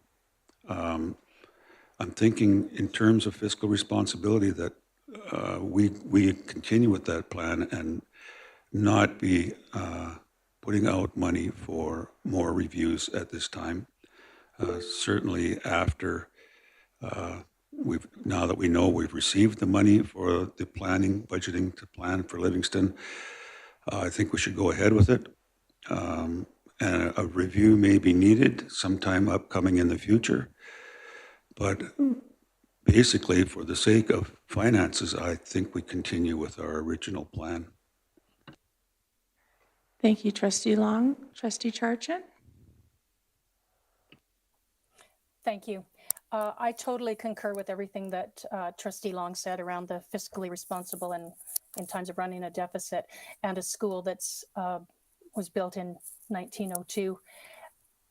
We know that both communities could use this opportunity, but we're in motion, and I believe that we should continue in that direction. Thank you. We got Trustee Toon and then Trustee Yegas. Thank you, Madam Chair. I appreciate the motion coming forward. I think that there is a need, and I understand that there's a need in both communities for school projects to move forward, but I think having a more updated report would help solidify the need for both those projects to move forward and not just one or the other. So I think that it would actually help the case. When we approved it in 2021 as our #1 priority, previously Canyon and was the top priority, and I think that we've had amazing success in our communities in Fort Macleod and Claresholm, and now we see Nanton coming forward with those community solutions and the ability to have a whole solution there as well. So I think that it's important that we do our due diligence, and I think that it is appropriate to revisit this. It doesn't mean that we don't move forward with the funding that's already been provided. It just allows us the most current, up-to-date information to do that, and I think that that is money well spent. Thank you, Trustee Toon. Trustee Yegas? We all know how difficult it is to get approval from the provincial government for modernization of schools. Lumberg has been on the list for quite a few years. I remember it being on that list as a priority after Nanton for a few years. Lumberg was an addition. Well, our modernization was done in 1992. When that modernization was done, there was a real issue with that modernization, and the issue came over the gymnasium. That was defeated. They did not get a regular-sized gymnasium because the trustees did not approve it. And I remember that was a Pincher Creek School Division at that time. There was a real issue over that, and people still remember that. I think right now, we have stated last year that we were at, over 80% capacity. Now I know we have Livingston School has decreased in numbers, but also given the fact that there has been an increased enrollment in Livingston School, and I'm sure we're going to see that coming again. They are at capacity. We got the money now. By giving it up, what we're basically saying is that we don't really know what we're doing in terms of our in terms of looking at our capital projects. We should go ahead, accept this money, and start it if we want to put Pincher Creek next on the list. It's also, I don't really like to say this, but this is the same year as an election coming up, which, what is that, a little suspect? I have a real problem with putting this forward in terms of the fiscal responsibility and the fact that Livingston School has been on the list. We have got approval now, and now we're putting this forward. it is going to make the people in Livingston quite upset if we don't go ahead with this. Thank you, Trustee Yegas. Trustee Gember? I believe the last time we had a little bit of a conversation about this, somebody was going to provide us with a presentation or something on what the original report looked like. I still haven't received that information. So I would like to somehow, I don't know what I have to do in order to do it, to table this until I get that information, please.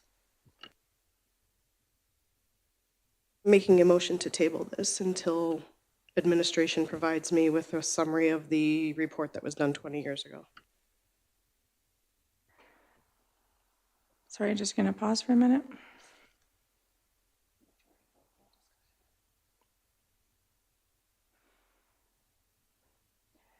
I'm just checking to see if tabling it puts it on to the next in the agenda or if it tables it to another meeting.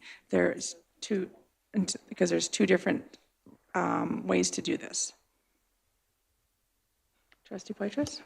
I believe that when you move to table something, it goes on the table until it's picked up from the table, which could be later today or at a future meeting. There is no specific time, is my understanding, for tabled items. Okay, I move to postpone the question until administration provides the Board of Trustees with a summary of the presentation from 20 years ago.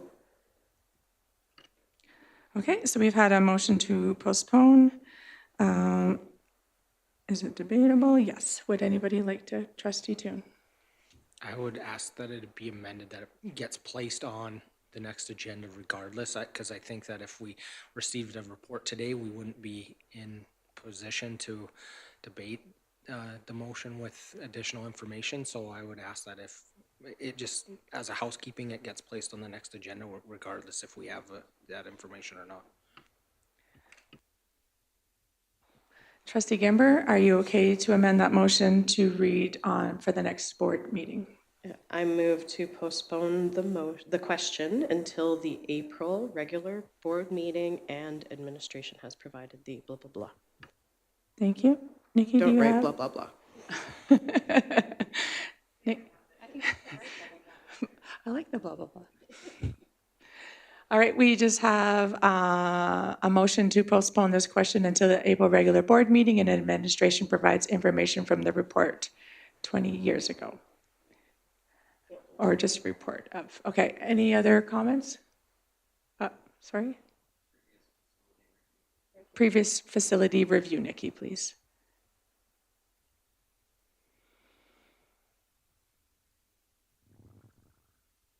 Thank you. Trustee Poitras?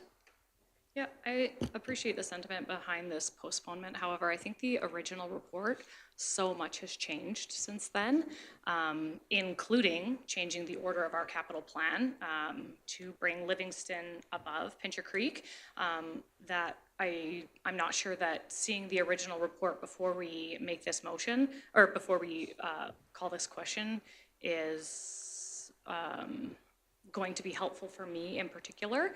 So much has happened since then, and so much has changed in the schools that I'm not sure it would be relevant for me. So that's why I would vote against postponing this. Thank you. Any, Trustee Long? Yeah, I have the same sentiment. Again, in that 20 years, there could have been water damage to schools and all kinds of things that could have happened in the meantime. So I'm not sure that report would help us at all either. I would rather go ahead and vote on the original recommendation. Thank you. Any other questions, comments? Trustee Gimber, Yeah, are you closing or? No, oh, I'm just going a to comment? comment. Okay. Yeah.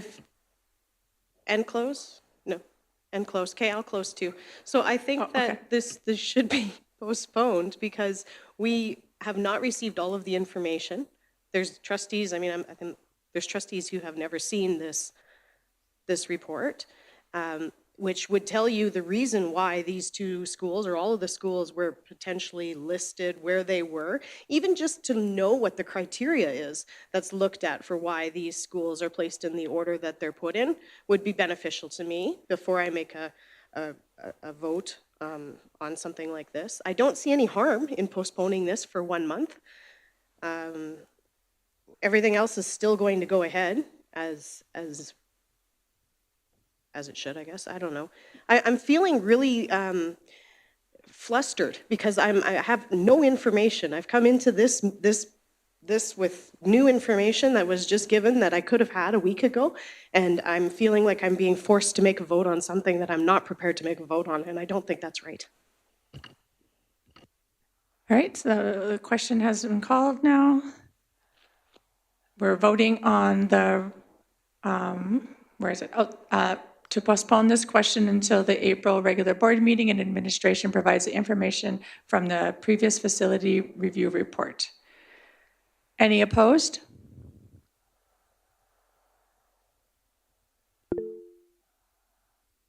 Kathy, you were opposed, just to clarify?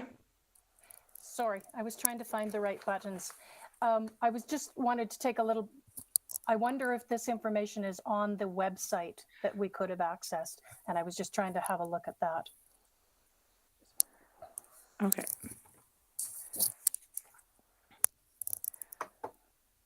So this motion has been carried? Yep. Thank you. Trustee Poitras? Madam Chair, if I could just clarify, this motion, even though it's being deferred, is being brought forward to ensure that we're doing what is best for every student every day. There's nothing in the motion that asks that we change the order or move from Livingston being the number one. It has nothing to do with it being an election year. It has everything to do with our last two projects have taken over 10 years apiece, and we want to make sure we do what's right for every student every day. Yeah. I'm not speaking to the motion, I'm speaking to what was said about why the motion came forward, and I just wanted to make it clear that that was not the intent. We're not speaking to the motion anymore. This motion is tabled till our April meeting, and so we will move on to F2. Trustee Yegas?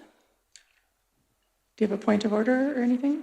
Yes, I would like to move that we accept the proposal put forward by the per province in terms of doing the pre-planning. Sorry, Trustee Yegas. There's nothing to accept. It's already... Well, it has been sent, the money has been sent, Yes. and I'd like to move that we accept that money. It's already, yeah, we already have it. We don't have to accept it. Well, that we use it then. You're making I'm moving that we... Sorry, can I get some clarity, please, from Mr. Perry on the process of this before we put a motion on the floor that maybe we don't potentially need? Well, I think if we get into F3, we're going to discuss the capital plan that will be submitted to Alberta Education. And I think you could probably wait to see how that goes and then bring forward a motion after the fact if you feel like you need to. Because that within that F3 is going to identify what our priority is going forward. Thank you. Thank you. All right, we'll move on to F2, Trustee Budget Report. At the February 25th, 2025 LRSD Board meeting, the Board of Trustees voted unanimously that the administration prepares a comprehensive report comparing our organizational budget and what is spent on each department and staffing area, including central office and school board trustees. At the March 11th, 2025 meeting of the whole, the trustee budget report was presented. Recommendation that the Board of Trustees recommend that the 2024-2025 trustee budget report as presented by Jeff Perry and Jordan Gunderson be posted on the Livingston Range School Division website for transparency and accountability to the public. This motion is made by Trustee Yegas. Would you like to speak to it? Yes, I think we made the motion and we did this at the meeting of the whole. And we talk about transparency all the time and accountability because the motion has been on and the public hasn't had anything. We haven't really presented anything to the public yet about this. I think that this would be an indication that we have done it, we've done this, and that we have looked at some areas of the trustee budget because this is out there, yet we haven't really reported to the public of what we are doing with this. And this would be one of the reasons or one of the ways that we could show the transparency and accountability to the public at this point. Thank you. Trustee Gimber? Thank you. So while I am all for transparency and accountability and all of that, what was presented at the meeting of the whole to us is not what was requested in this original motion. We were looking for a comparison for different divisions and us, and that's not what we've received yet. So I don't think that we are answering the question by posting what was, I mean, go ahead and post it, doesn't matter, but it's not answering the question that was asked in that original motion. Trustee Toon? Yeah, I agree with Trustee Gimber. The information that was provided had to do with our trustee budget. That was something that we had asked previously. So I don't feel that the motion that was made at the last meeting, we haven't got a report comparing us to similar size jurisdiction with staffing and all that. So I think that's to come, unless I'm wrong on that. Trustee Poitras? Trustee Long after? Yeah, I appreciate the report. It definitely is helping the trustees to understand, what our budget looks like and how we can maybe delegate dollars differently or access dollars in different ways or put them into different areas as group PD or individual PD to make sure that we are the best trustees that we can possibly be. However, I don't think that this report would really be any good to the public because it's showing the same thing that our public timesheets are showing, which are posted every 3 months and are available. So I think this report is mostly to help the trustees understand if those allocated dollars need to be altered in the way that they can be spent or accessed or delegated. And so I don't really think there's any benefit to posting these on the website. I think that the trustee timesheets are posted and give all the transparency needed, so. Thank you. Trustee Long? Yeah, so clarification. The trustee timesheets are posted every 3 months. But is there ever a yearly posting? So at the end of the year, is there a summary of what we have spent for the whole year? Trustee Poitras, did you want to answer that? It would just be what's available in our budget that's posted with all the line items and everything on the website every year. Yeah, like all of our audited financial and our quarterly financial, just what's included in there is my understanding. Yeah, sure. Mr. Perry, did you want to add to that? Yeah, the details are not there, but the overall administration budget and expenditures are there, as well as what's been expended by trustees is on a schedule that also identifies remuneration, expenditures, and so forth. Thank you. Trustee Long, did you have? I don't see this as anything negative. In other words, I don't see it as it's a call out of what we're doing. Trustees all of us are doing. I think it's strictly public knowledge, and I think it should be public knowledge. So the fact that nothing is presented yearly at the end of the year that what the team of trustees has done, I don't see any harm in it. I understand the discrepancy between the introduction to this and the posting of trustees' yearly expenses. But I see the positive in making what we're doing, spending public, and I don't see anything negative about it. So I would be in favor of making public our expenses and what we've spent at the end of the year in a breakdown, not just a general overall, but what we've done for what we're spending on PD and what we're spending on mileage. And I know that's not in there, but that was part of what we talked about was breaking up these areas into specifics instead of blocking them into one lump sum. Thank you, Trustee Gimber, and then I see your hand, Trustee Charchin.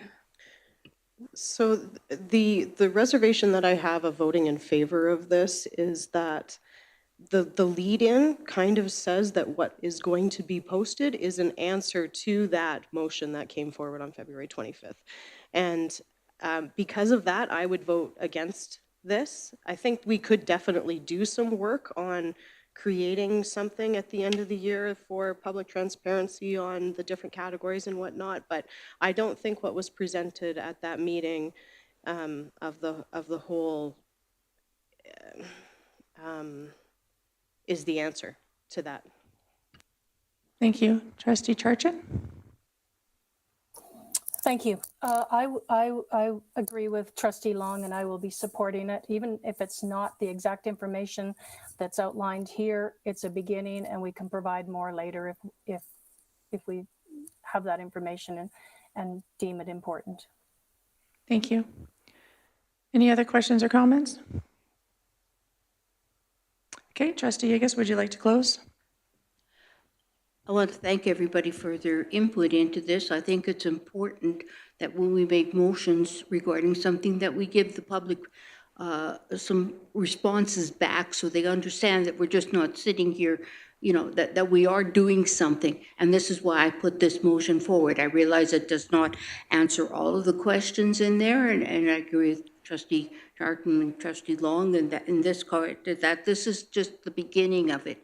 And yes, I think there should be a full report at the end, but I think we can't keep leaving things as they go on. We should be giving the public information as we get it, at least to give them the fact that we are going forward and we're looking at it. And we did say this was to come out this next meeting of the whole. So that was my reason for putting this forward. So thank you.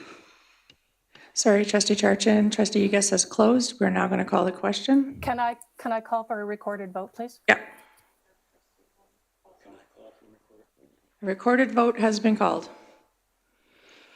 All right. Any opposed?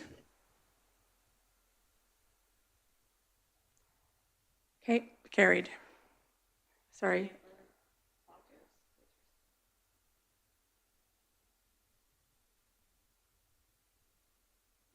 Thank you. That vote has been carried. We'll move on to F3. Livingstone Range School Division 3-year capital plan and 10-year facilities plan. The Alberta School Capital Manual requires boards to submit an annually revised 3-year capital plan to Alberta Education as part of their capital planning process. This submission must be submitted by April 1st of each school year. Provided is the recommendation priorities that the Board of Trustees consider. The 10-year facilities plan is provided for information only, as this does not need to be submitted to Alberta Education unless requested. Mr. Perry will provide some insight as to the recommendation presented. Recommendation that the Board of Trustees approve the updated Livingstone Range School Division 3-year capital plan to be submitted to Alberta Education by April 1st, 2025. Can I get someone to make that? Trustee Poitras? Thank you. Trustee Poitras, did you want to speak to it or turn it over to Mr. Perry? Yeah, I appreciate this. Looking over the report, it's evident that the work has gone into it, and so I am looking forward to hearing in detail from Mr. Perry and being able to support this. Thank you. All right, Mr. Perry, please. Okay, thank you. I will note that based on the letter that we received last week, I've made a slight adjustment to the document that you received. In the number one priority, it had the request for pre-planning and planning funding. I removed pre-planning funding and just left it at planning funding, which is the second component of the process for Alberta education. So the document that you're receiving and have had opportunity to look at is similar to what we've brought in the previous years. The order is similar with Livingstone School as the #1 priority, priority 2 being that of the community of Pincher Creek, and priority 3 is what has been referenced today in other ways is a divisional review of the future capital needs of the division. And so that is part of the 10-year facility plan, which is something I was going to speak to as part of this process as well. I will just share, I know information has been requested. We do have some information on our website with regards to the 2020, or I can't remember the exact date, but the 2016 to 2026, 2017 to 2023 year capital plan, which was completed by Ferrari Westwood. It is on our website under the capital planning area. It was at that time, I believe, that Livingstone was put in the second position behind J.T. Foster as the #1 priority. And the community, it actually was Canyon School before because we began looking at communities and the community need for educational facilities. Over time, our plan has been adjusted to recognize that. And that's why you'll see Livingstone, which is the community of Lundbrook and surrounding rural area, as well as the community of Pincher Creek instead of just Canyon. So some of the information that was part of that, I know Trustee Yegas referred to the utilization rates as one of the key factors. I'll just give you some information with regards to some of the feedback that went into the current order. Space and utilization of Livingstone for the last 3 years has been around that 80% range. Currently in the current year, it's at 74. So there has been some decline in enrollment. 80% and beyond is considered full.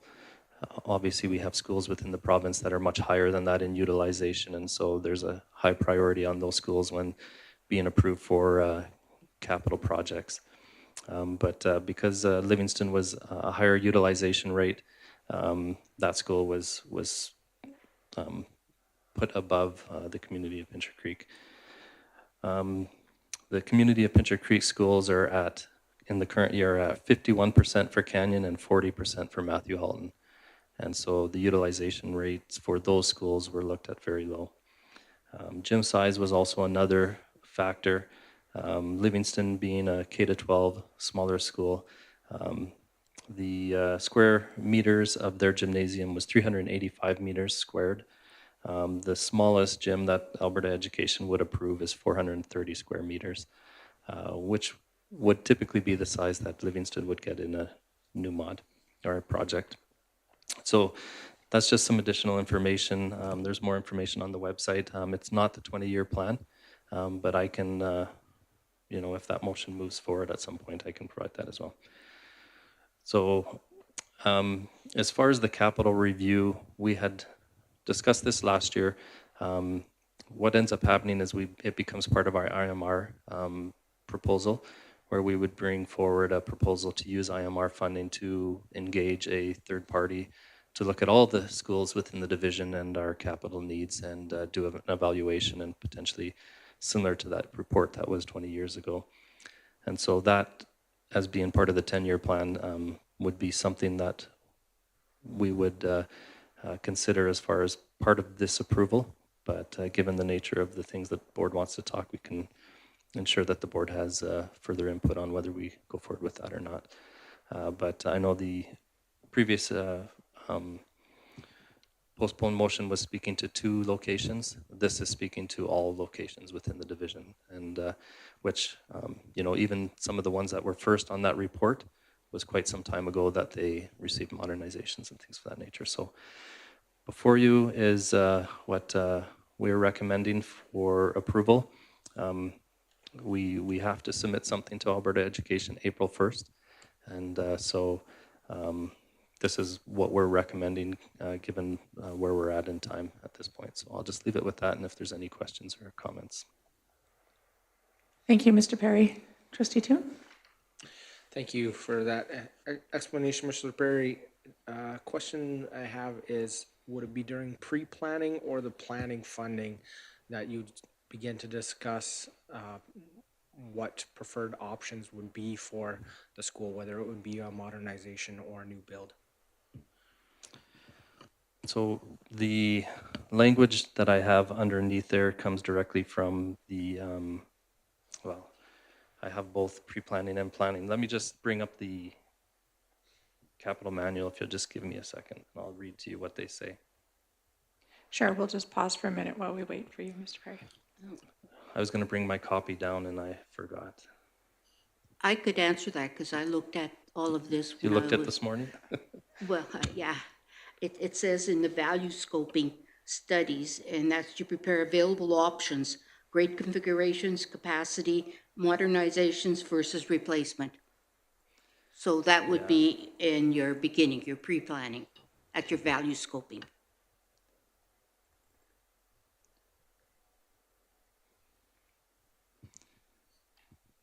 Yep, and I'll just confirm that by reading what they have in the manual. Pre-planning funding is provided for school projects to support the early identification of future capital needs. Funding through the pre-planning program is intended for projects that are anticipated to increase in priority in the next 3 to 5 years and would benefit from preparatory work. Preparatory work includes value scoping studies to prepare available options, grade configuration, capacity modernization versus replacement, functional planning, community and stakeholder engagements, and site fit analysis as well. Initial site requirements such as the transfer of ownership, ensuring proper zoning, and the assembly of the school site are activities that can be completed in the pre-planning stage. Does that help? Trustee Poitras?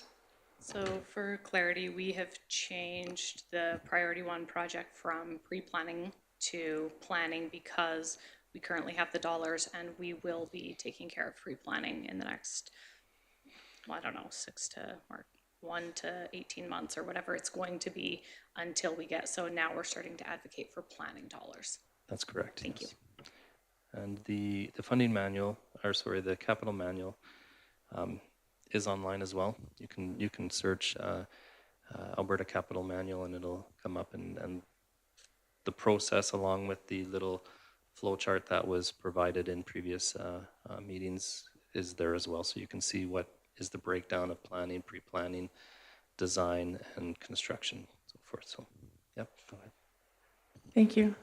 Originally, it was communicated that all steps weren't required to get approval, that it could jump in steps. Is that still your understanding from? Yeah, it's still my understanding. I don't know if it can jump from pre-planning to planning, but I know as far as the accelerated process, once you receive the planning funds, that it can move forward without necessarily coming back for approval at the time frame once a year kind of thing. So, but I can get more information about that as well if you'd like. Perfect, thank you. We have Trustee Poitras and then yep, is that okay, Brett? Okay, so Trustee Poitras, Trustee Yeagas, and then Trustee Toon. Just out of curiosity, and you may not have this information, do you know how many projects were approved for pre-planning dollars and how many were approved for planning? And once you've been approved for pre-planning, is it kind of the understanding that you will get planning? I know that it's changed a little bit. So when we got our Nanton dollars, it was like, yep, because we've gotten these dollars, you know, it means we're probably going to be receiving planning dollars in the next year to 2 years. Is that still the case, or are the pre-planning dollars given to a large number and then based on what that information is, less are given the planning? If you could speak to that. If you can't, I understand, because we didn't ask you to do this beforehand.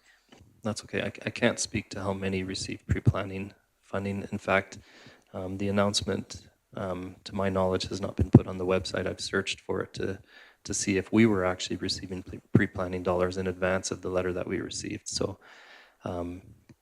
we didn't know until last week, and so there's nothing out there that identifies who all has pre-planning. And so pre-planning is a mechanism that they're utilizing to help divisions get ready for submitting and getting approval for projects to be able to participate in the accelerated program. So pre-planning would not necessarily put us in the,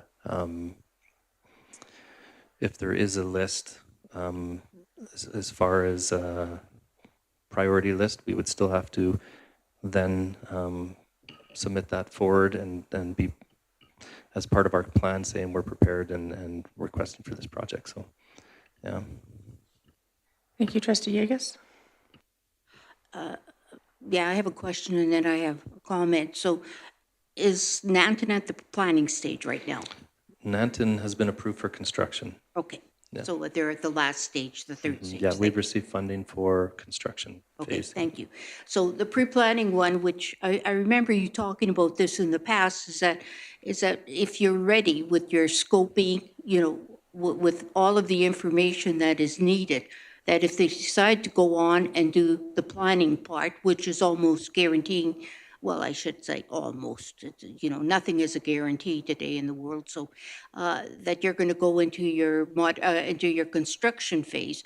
So if we aren't ready for this, if we don't accept this money and we aren't ready for this, then we might not get any construction or any plans done in the future for other ones. So we've got the money now, or we've been approved for the pre-planning. We start to do it, but we could look at putting another school in, putting forward another school to do the pre-planning and be ready when they want the planning to start, right? Yeah, you can see that our number 2 priority is pre-planning dollars and planning dollars for the community of Pincher Creek. So often they may only look at the first item on that list, but we do have pre-planning for our next project as well.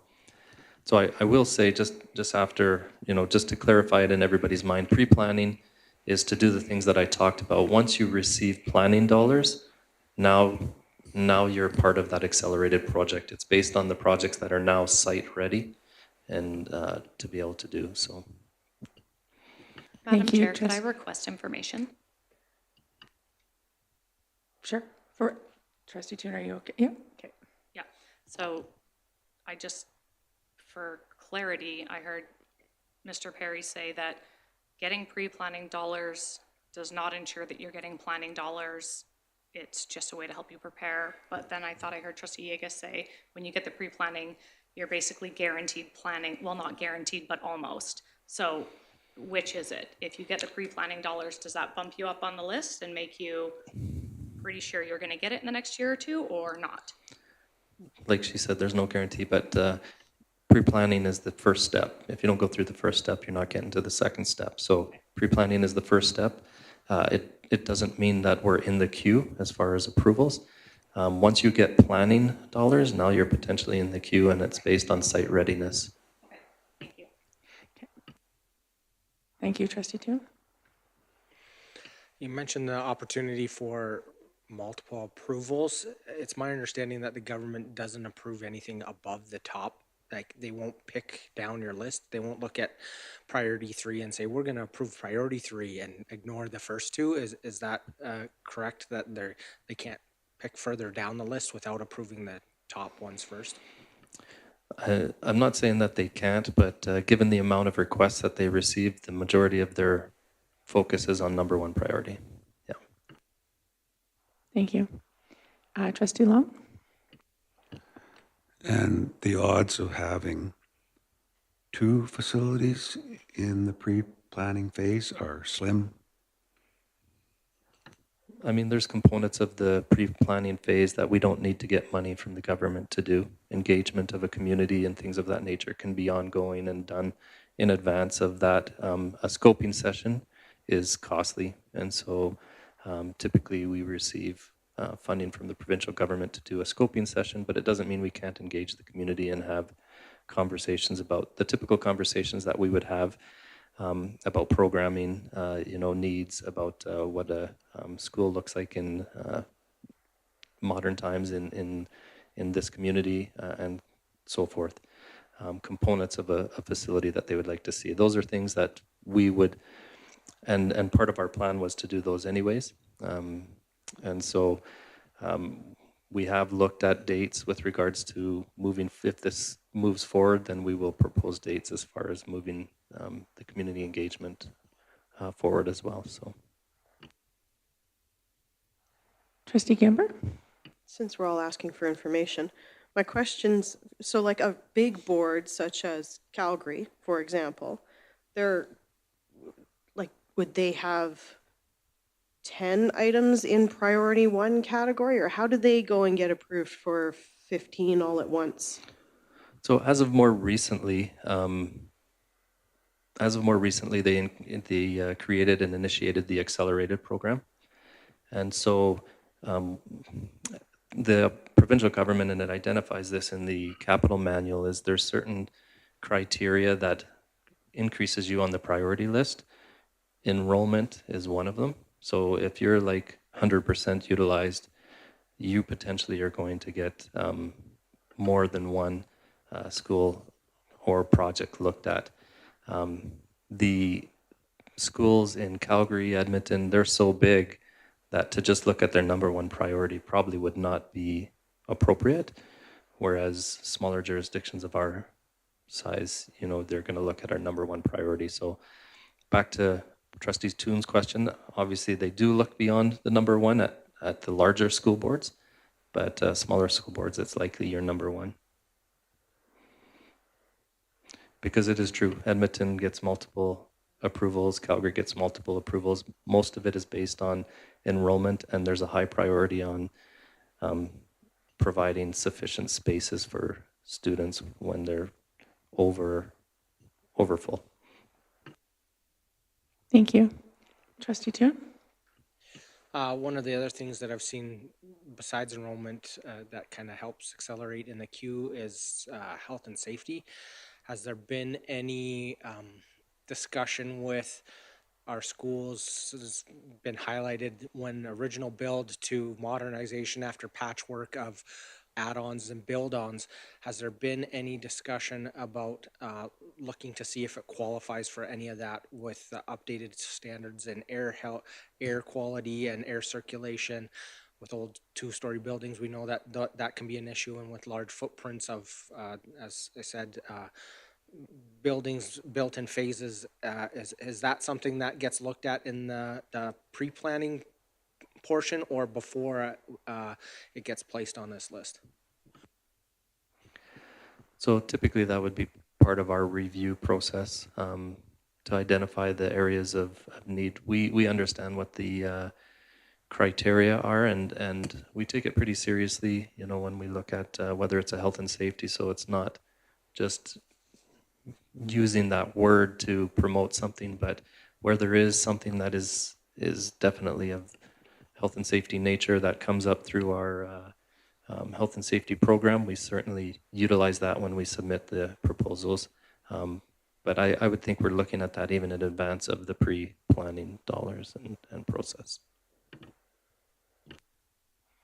Thank you. Any other questions? All right. Trustee Poitras, did you want to close? No, thank you. All right, going to call the question. Any opposed? Carried. All right, moving on to F4, our 2025-2026 instructional funding allocation. The instructional funding allocation formula is the way in which divisional resources are allocated out to schools, departments, and initiatives. The proposed formula was discussed with senior management and will be shared with the school administration at an admin council meeting. Mr. Jeff Perry, Associate Superintendent Business Services, will share with the board a summary of the proposed formula. Recommendation that the Board of Trustees approve the instructional funding allocation formula as presented for the 2025-2026 school year. Can I get someone to make Trustee Yegas? Trustee Yegas, did you want to speak to it or turn it over to Mr. Perry? Mr. Perry, would you like to please present?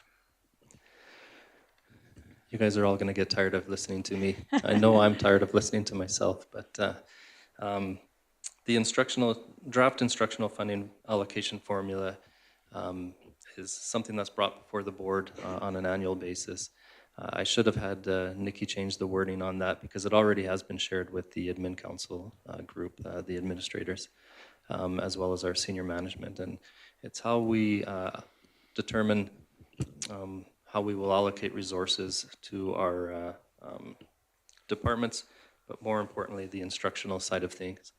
And so I go through the various components here of how we allocate funds. We've gone from a very,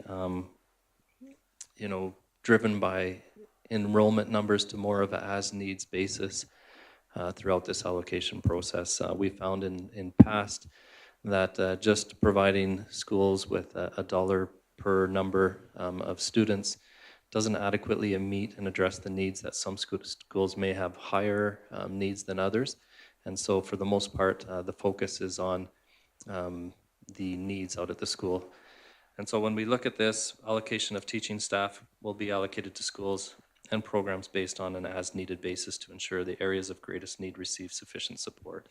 That doesn't mean that we don't start with here's how many students the school has, here's what a typical FTE would look like. But beyond that, we take into account the context of the number of students with higher needs, the additional context with regards to programs and things of that nature. That process is facilitated by our Associate Superintendent of HR, which is Mr. Feller. He has those conversations with schools. They talk about the context, they talk about the needs. And in addition to that, our support staff is very similar to that, where a large percentage of our support staff is of a learning support nature. And so Lisa and Leanne are having conversations with the schools as well on that, and then bringing back a recommendation as to the number of staff we need in certain schools based on the needs. We do recognize that there's expenditures that each school has. We recognize that there's fixed costs, and then we recognize that there's variable. Some expenses may be higher based on the number of students you have, such as paper and things of that nature. Some are fixed in that every school needs this, and you can't. That costs the same for everybody, regardless of the number of students they have in the school. So there is a per student allotment. It's smaller than it used to be when we were sending all the dollars out to the schools and allowing them to make those decisions. But we do have they call them mini budgets that we send out to address some of the other additional costs. Home education allocation goes to the area that provides the support, and basically, for the most part, that is the Pursuits program, and Tara spoke to that this morning. English as a second language is pooled and allocated in the form of staffing to support EAL needs throughout the division. FNMI staffing allocation is also provided with a larger population of FNMI students to provide supports for student success. The Hutterite colony allocation is directly to the Hutterite colonies.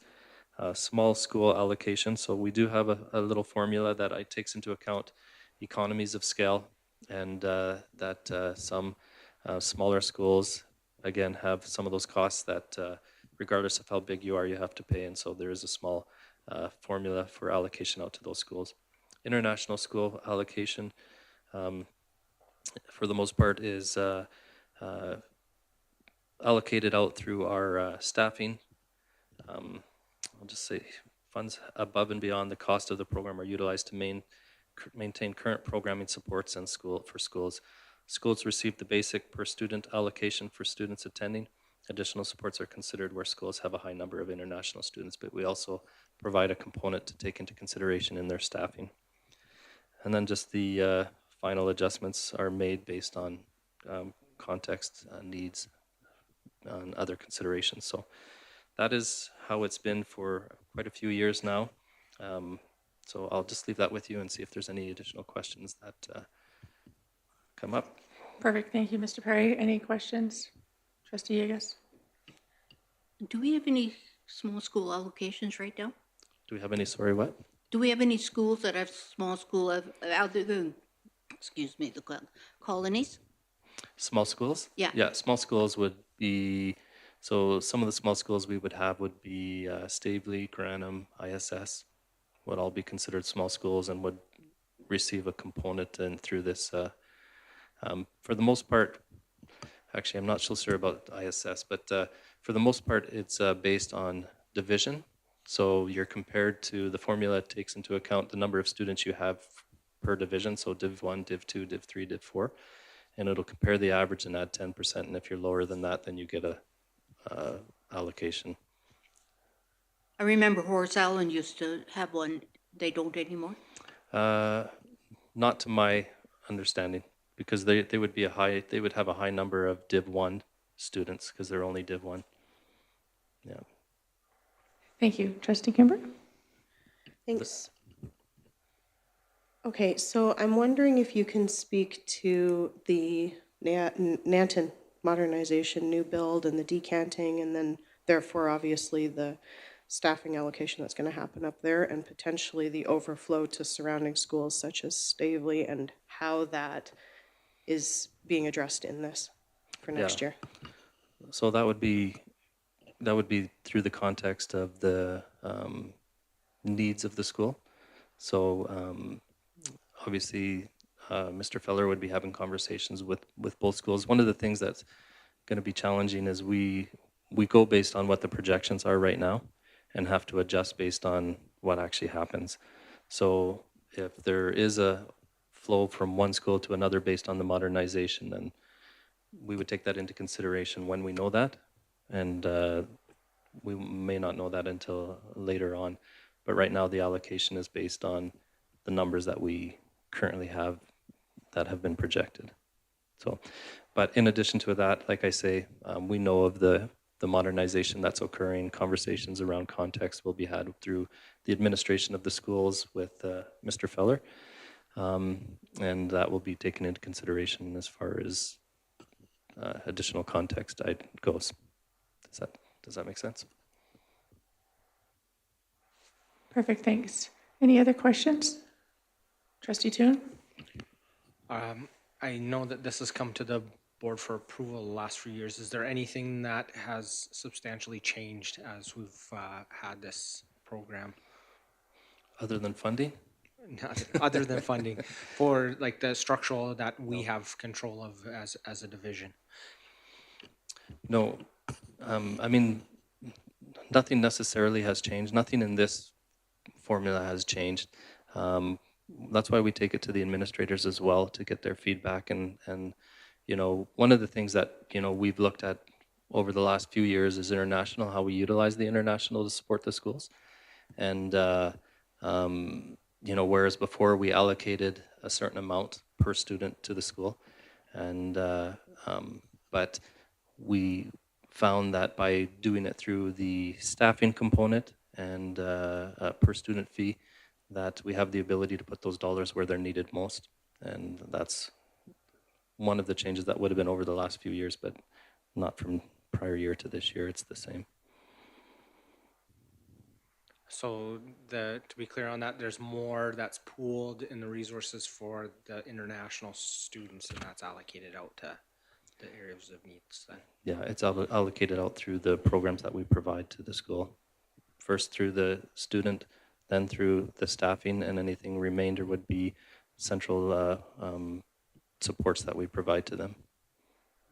I don't know how to request a scoring more, but kind of see where the impact of those dollar changes were, like, and knowing where the needs are and what kind of needs and how we're supporting those. I think that would be maybe in an upcoming report if when they come. But yeah, just from governance, knowing how we're able to address those challenges that we're seeing with that flexibility and changing the funding.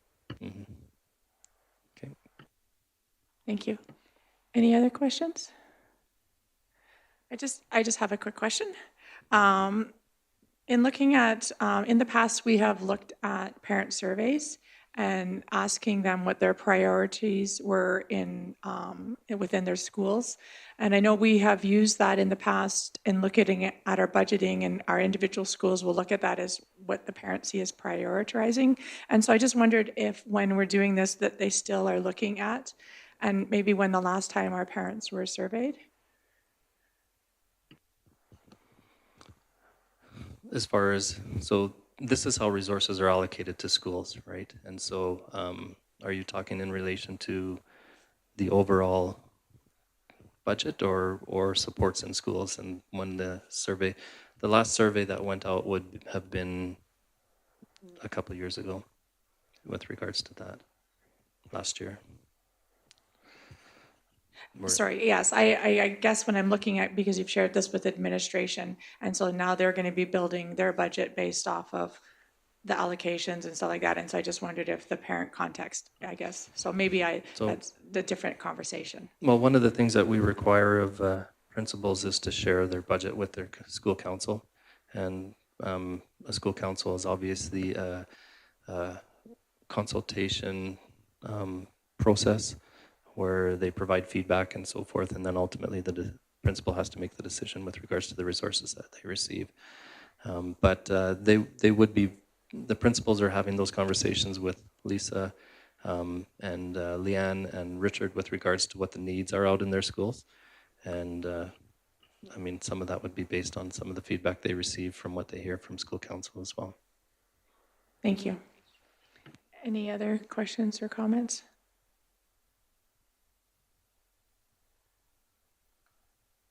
No? Seeing none? Trustee Yegas, did you want to close?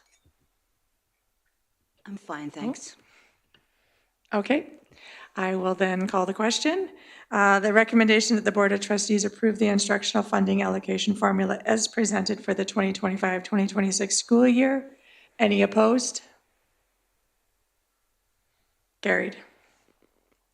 On to F5, quarterly financial report. The audit committee met with the LRSD finance team on March 14th and reviewed the second quarterly report ending February 29th, 2025. The audit committee will provide a summary of their review process and key findings for the second quarter. Recommendation that the audit committee recommends that the Board of Trustees approve the quarterly financial report as presented. I can make that motion as I'm chair of that committee, and I will speak to it.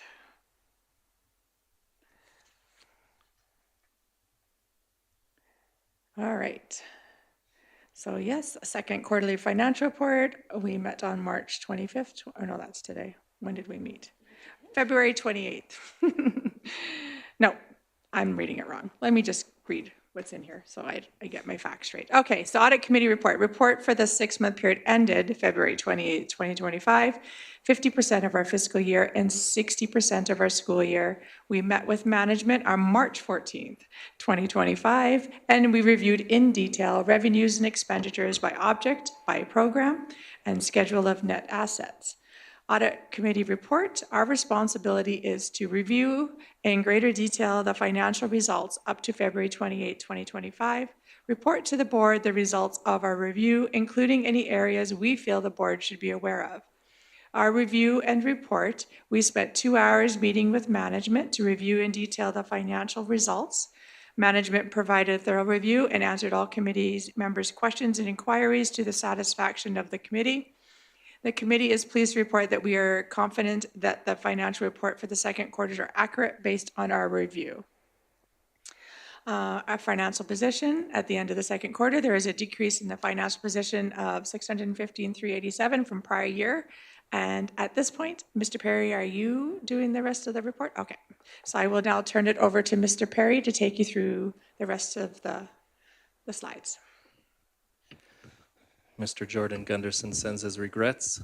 He had a family thing that he had to deal with, and asked if I would speak on his behalf. And so recognizing he does the majority of the work that goes into the information that the audit committee reviews and goes over. So, but I'll do my best to fill in his shoes. I know Greg once said it, the first one that he did was the best. So sorry, Greg, you get me today. But anyway, statement of operations. So as Trustee Hodges indicated, at this point in time, the decrease in financial position is $615,000, meaning that revenues are higher than expenditures at this particular time.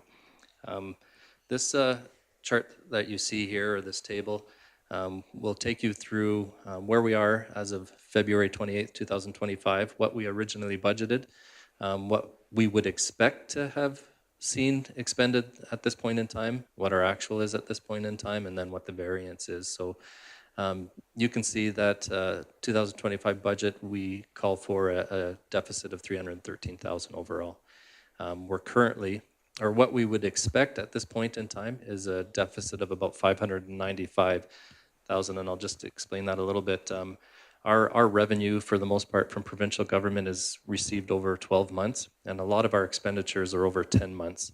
Our highest expenditure is teaching staff, and that's over 12 months, but we do have most of our support staff, and a lot of the operational day-to-day things are spent over 10 months. And so you can see why we would have a higher deficit at this point in time, but near the end of the year it would be lower than that. So where we are right now compared to where we would have expected to be is about $20,000 difference, about 19.5 difference. So we're at 615, and we'll go through some of those components. So Nikki, you can go to the next one. I think it's just going to highlight that. So we're going to talk about the revenues. Currently, we have 621,000 more in revenue than what we anticipated, and the next slide will tell us what that is.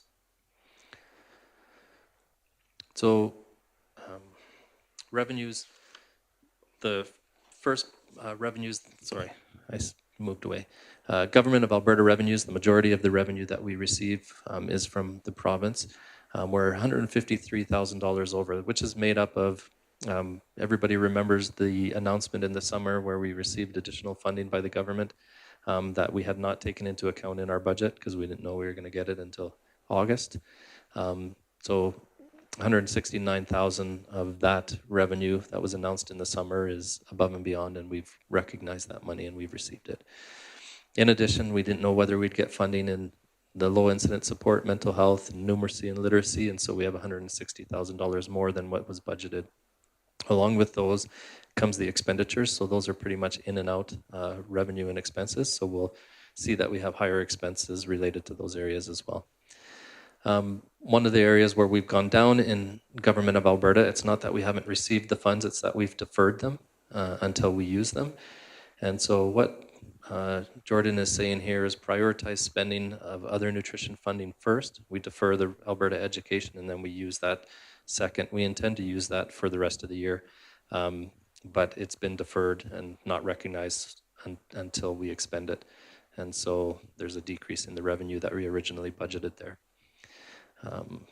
So federal government, the majority of that is due to Jordan's principal funding received and spent.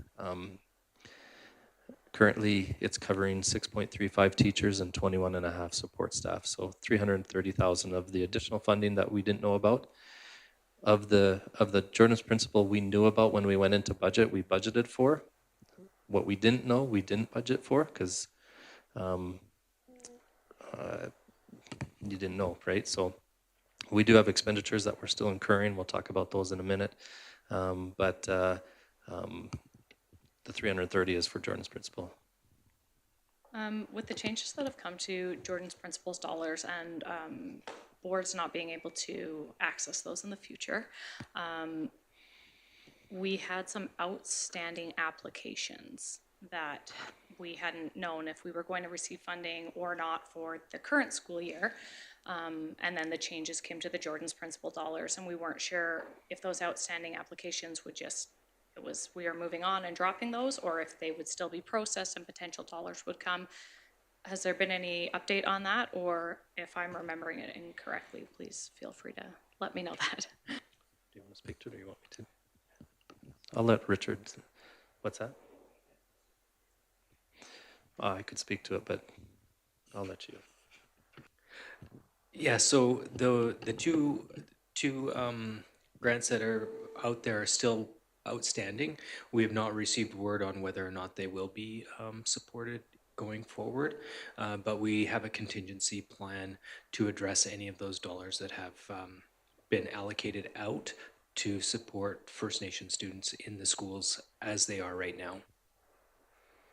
Thank you for that clarification. Okay. Other revenue that's over, international program. We do have a slide on the international program that Jordan's put together, and we'll show you more information on that. Projected to the end of the year, we anticipate being 155,000 over our target. So we'll show the details of that in a minute. Nutrition donations from outside external organizations have been received that weren't budgeted. That includes the Breakfast Club of Canada, Northback. Budgeted FACES registration is decreased by 90,000 because that is a fee that we collect in the summer. Oh, sorry, not in the summer. We're going to start collecting that here shortly, but we don't collect that till right about now going forward. So that's why there's an explanation for that as far as why it's not collected to date. So yep, that makes up the revenue. Here's the international program that one of the things that came up through the audit committee was a request for additional information for the international program. So Jordan brought this forward. The actual revenue that we've received to date is 501,000. Total expenditures are 317,000. So we have a net surplus of 183,000. The forecast is for 860. Oh, sorry. The budget was 730. The actual forecast is 860, and then expenditures 535 and 455. So we actually expect to receive $324,000 more than what our expenditures were, and we only budgeted to receive 274,000. And so we anticipate that there'll be an increase of $50,000 that can be put towards the supporting students and some of the higher expenditures that we've been experiencing to date. So now we'll talk about the expenditures, which were about $641,000 over what we anticipated. So most notably, the staffing is the area where this 641,000 is made up. Certificated staffing, 512, almost 513,000. A good portion of that comes from the Jordan Principal dollars. So four and a half additional teachers were hired with Jordan Principals. Funding, again, these are to provide supports above and beyond to Aboriginal students within our schools. The 0.85 certificated staff, sometimes we allocate support staff for certain things. If we can't get support staff, we'll entertain increasing the FTE of certain certificated teachers to make sure that we have the supports. We make the dollars work by only adding a certain amount of FTE, and so that's what that 0.85 FTE is for certificated staff there. We have higher costs right now. 4 teachers are on extended leave with pay requiring replacement costs. 7 teachers on maternity leave, which is higher than we would have anticipated at this point. We likely anticipated that for the entire year, but there's 7 that are out right now with potentially more to come. Number of teacher subs is up by 62, so that's a 3.6% increase from the quarter 2 last year. Non-certificated staff is also up in some areas. Jordan Principal is also one of the reasons for that, as well as the number of support staff subs are up 36.4% from the prior year at this time. That makes up the $641,000 of expenditures.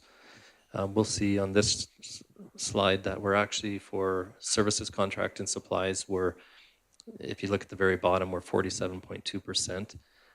So, some are higher. You would expect them to be between the 60, you'd be around the 60% range. Some are a little bit lower than that, obviously, because we're 6/10 of the month, 6 months out of the 10-month year, and the majority of them are over a 10-month time period, except for things like utilities and things like that. We'd expect to be lower. So we're looking okay with the service contract and supplies.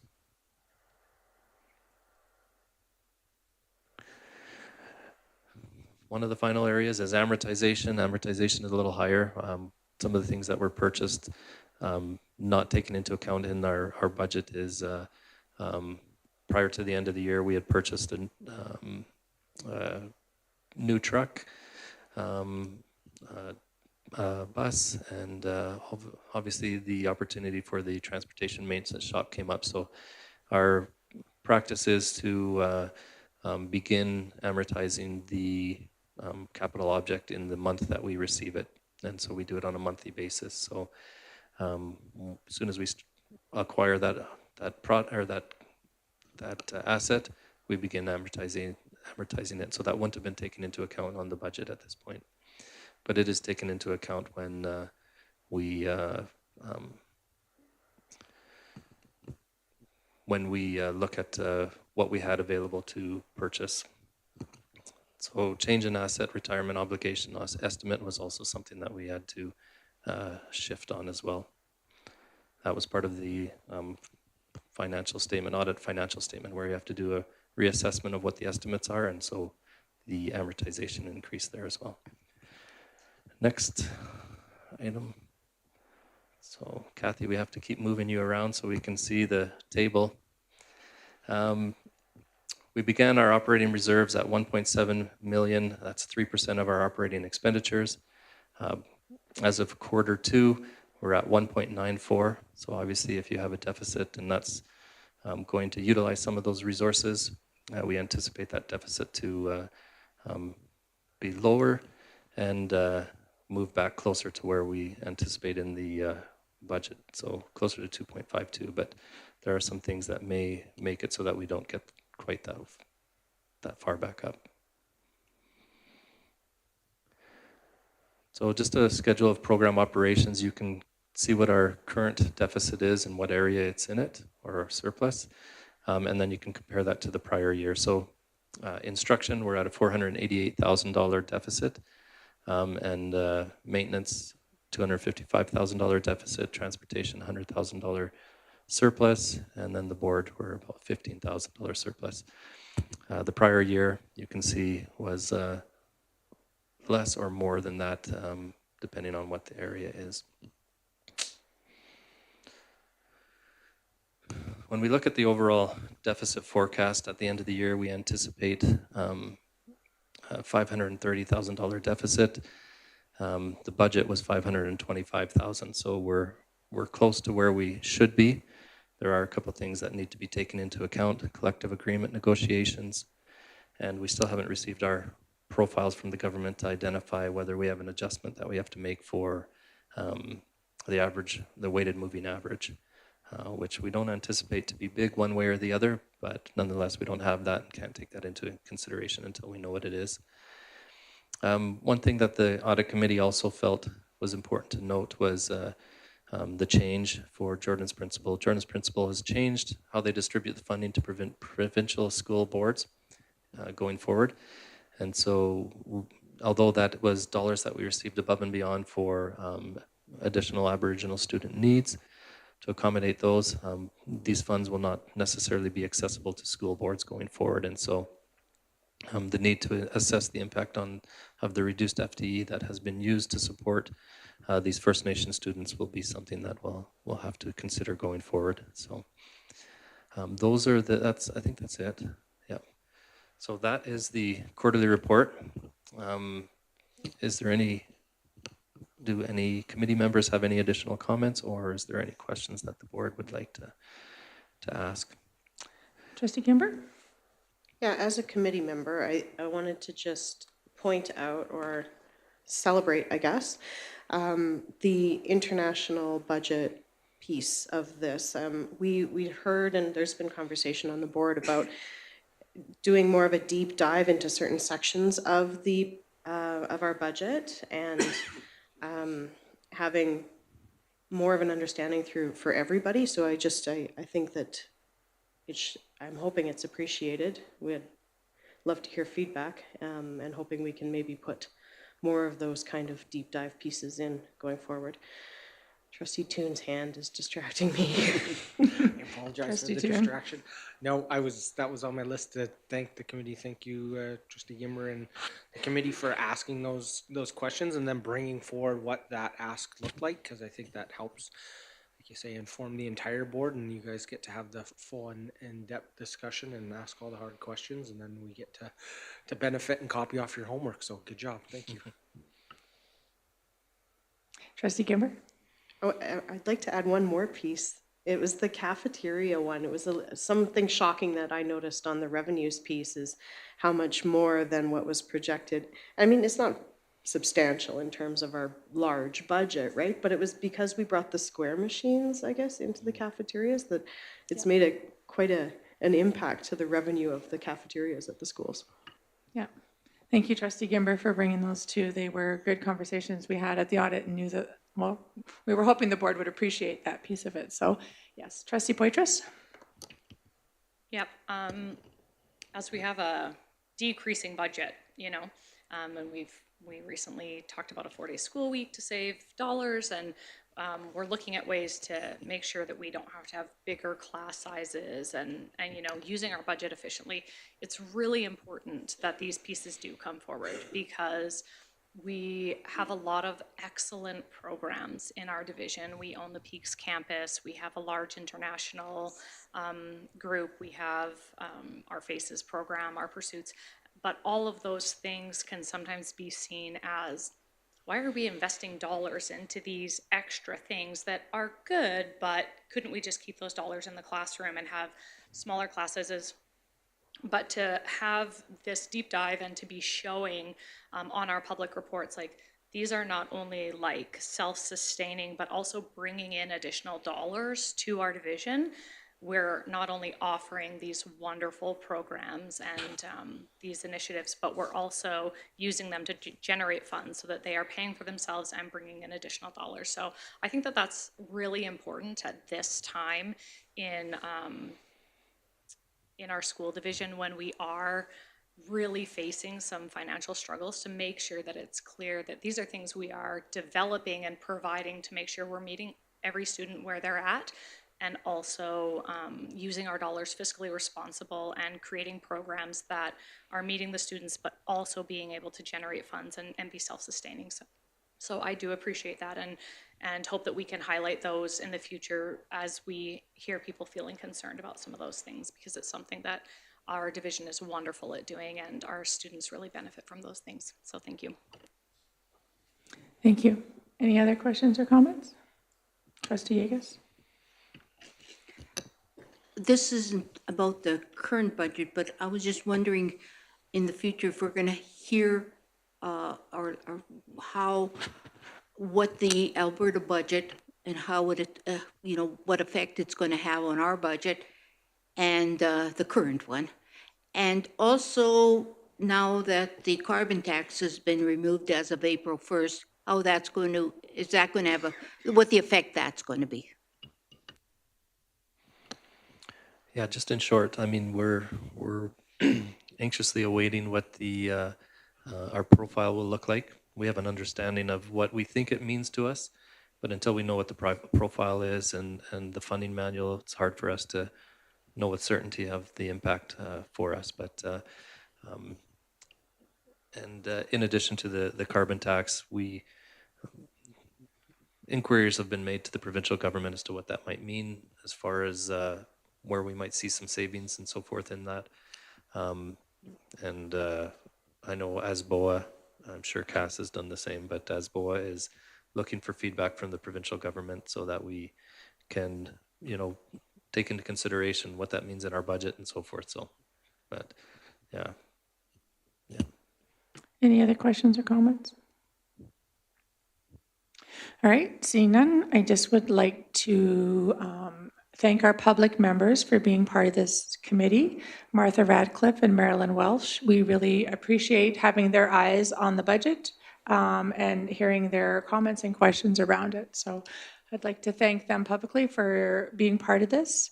And at that, I'd like to just call the question. So, go back to the motion. Recommendation that the Audit Committee recommends that the Board of Trustees approve the quarterly financial report as presented. Any opposed? Carried. We will now break for lunch. It's 12:08 and come back to our regular scheduled meeting afterwards. We'll break for half hour. Yeah. half hour. We'll be back at 12:38. Thank you.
If everyone can have a seat, it's 12:38. I'd like to call us back to order. Oh, where's Clara?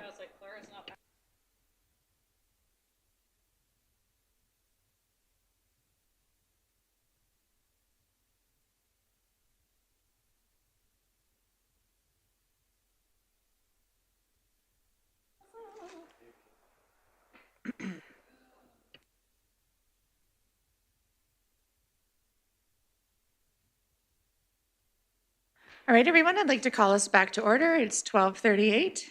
And moving on in our agenda to F6, Capital and Facilities Plan approved by the Board of Trustees.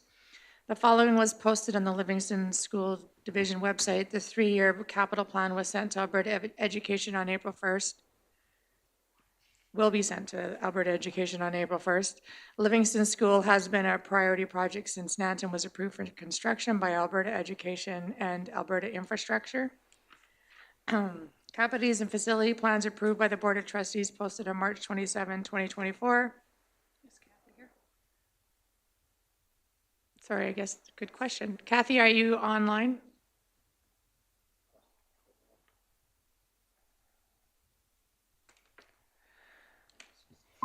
Oh, yeah. Can we request the camera stay on, Kathy, so we can see you? Oh, did you hear me? You're muted. We can't hear you. All Nope. these buttons. Oh. Yes, I'm here now. Okay, can you leave your camera on if that's okay, Trustee Charchin? Sure. Thank you. All right, sorry, I don't know if you caught the beginning of mine. We're on F6. Okay, and I'm just about halfway through reading it. I don't really want to go back and start over again if you want to just kind of follow along. No problem. Livingston Range School Division Board of Trustees have approved the next 3-year capital plan and 10-year facilities plan. Livingston School in Lumberg is our next priority project. We are seeking pre-planning and planning funding from the provincial government to determine options for the school.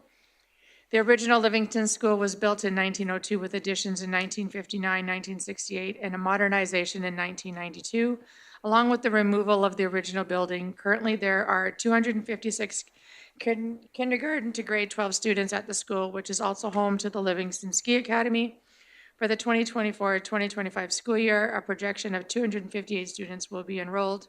We are seeking to identify the best value option for the community of Lumberg and surrounding area through community stakeholder engagement and potential partnerships.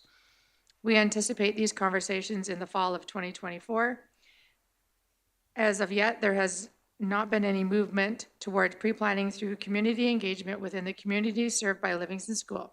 As stated, Livingston School was last renovated in 1992 and increased enrollment with a capacity well above 80% indicates the need for renovation. Recommendation that the Board of Trustees recommends the pre-planning begins through a community engagement session for Livingston School modernization by the middle of May 2025. This motion is made by Trustee Egas. Would you like to speak to it? Thank you. Now that we have got the pre-planning, dollars, and we've moved that, this is on the priority list, I would like to recommend that the pre-planning start, at least, at least if we could get, I'd like to see this, the movement start on it so that we can have the things organized and ready to go when needed. I'm sorry, my throat is, can't speak, so that's all I want to say right now. Okay, thank you. Open the floor for questions. Trustee Toon, you had your hand up. Yeah, I understand this motion was coming forward before we got the increased announcement. So now that we have the dollars and administration is working on thing, I'm hesitant to put, the only thing I can see that in the motion is that is directing it happen in May. I know administration's really busy and they're working, well, we've never set for any of the modernizations that have happened or planning priorities. We've never set dates since I've been a trustee on when those occur. That's kind of an administration thing that they book and handle that in. So I'm hesitant to have support this motion because I don't think that it, who knows if it's reasonable. And I think it's a moot point now that we have the planning dollars approved, that this, I think that that's what this was directing, that we just start the meetings before we had the dollars already guaranteed. Thank you. Trustee Yegas? Yeah, I put the time in there, the date, just to say something, you know, rather than just put it for the future. So that date is movable.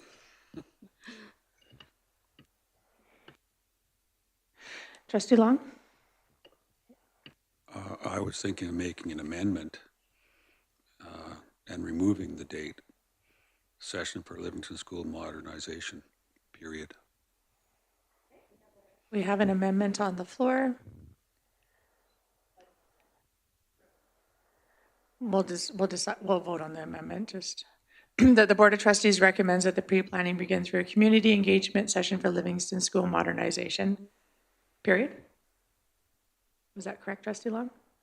Just period right after modernization. Okay, we have an amendment on the floor. We're just speaking to the amendment. Trustee Poitras, was yours around the amendment? No? Okay. Any comments around the amendment? Okay, I'll call the question. Any opposed? Carried. Now back to the main motion that the Board of Trustees recommend that the pre-planning begins through a community engagement session for Livingston School modernization. Trustee Poitras, did you want to speak to that now? Yep. I'm having a hard time understanding where this motion is coming from.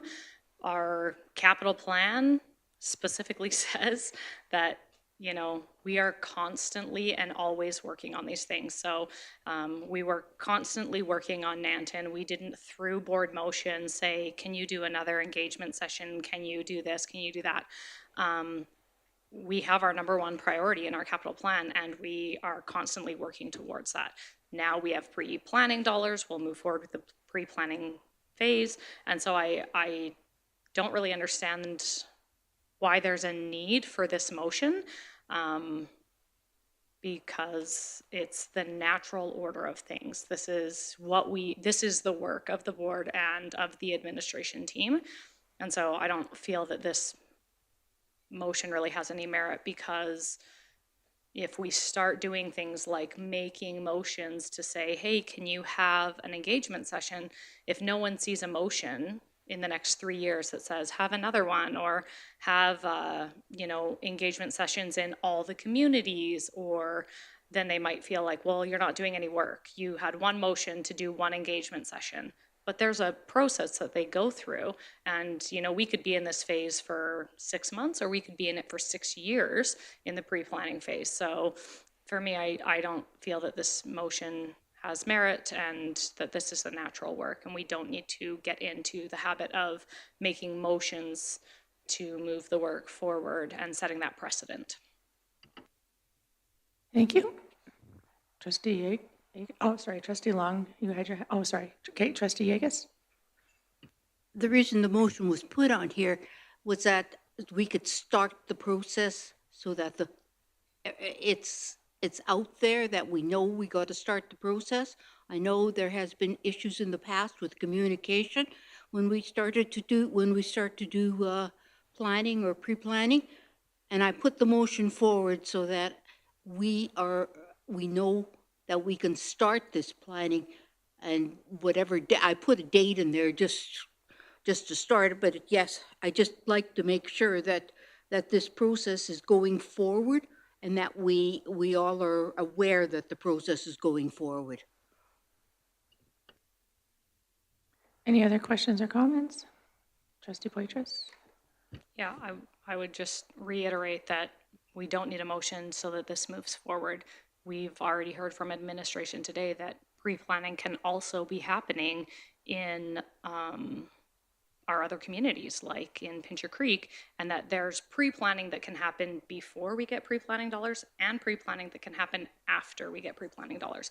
That is the whole purpose and point of our capital plan. that we have these and we are constantly working on them, so. Thank you. Any other questions or comments? No? Yes? No? Okay. Trustee Yegas, would you like to close? Yes, I still would like to reiterate the fact that we have a motion then that shows we're going to start this pre-planning part of it, and that it's going to go ahead, so it's in and available right here, so that we all know, the public knows also, that pre-planning is going to be starting at some point. Otherwise, there is no motion to this fact, even though we do have our capital plan, that the capital plan goes up to Edmonton, and I just don't want that to sit there. I'd like to start the planning, or I'm sorry, the pre-planning. All right, I'm going to call the question. Any opposed? 1, 2, 3, 4, so defeated. Thank you. We'll move on to F7, emergent motion, March 20. Yeah. Can you just scroll up a little bit, Nikki, so I could read that? Thank you. The board was informed this week that West Meadows Elementary School will be looking for a third administration this school year.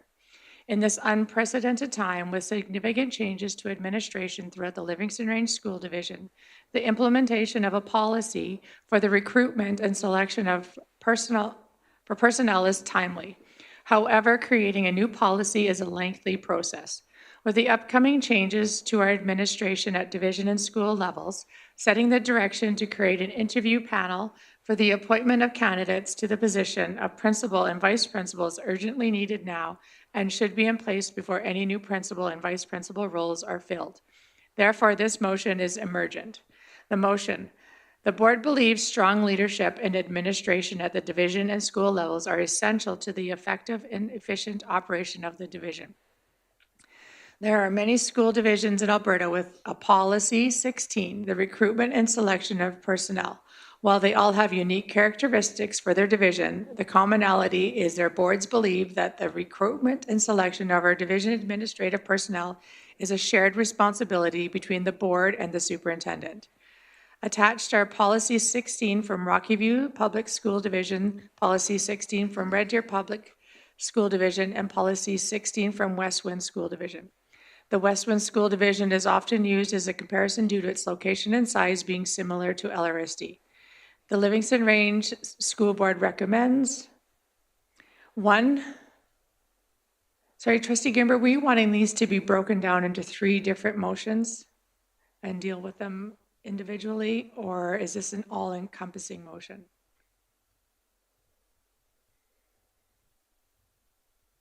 No, originally it was all meant as one. Okay. Number 1, drafting a policy for the recruitment and selection of personnel to be known as Policy 25. The Westwind School Division Policy 16 will be used as a template. 2, the policy committee reviews the content of the draft Policy 25 for inconsistencies with other LRSD policies relating to the recruitment and selection of personnel, and will be bringing it forward to the April regular board meeting as its first reading of the new policy. 3, the immediate implementation of an interview panel created by the superintendent for the appointment of candidates to the positions of principal and vice principal.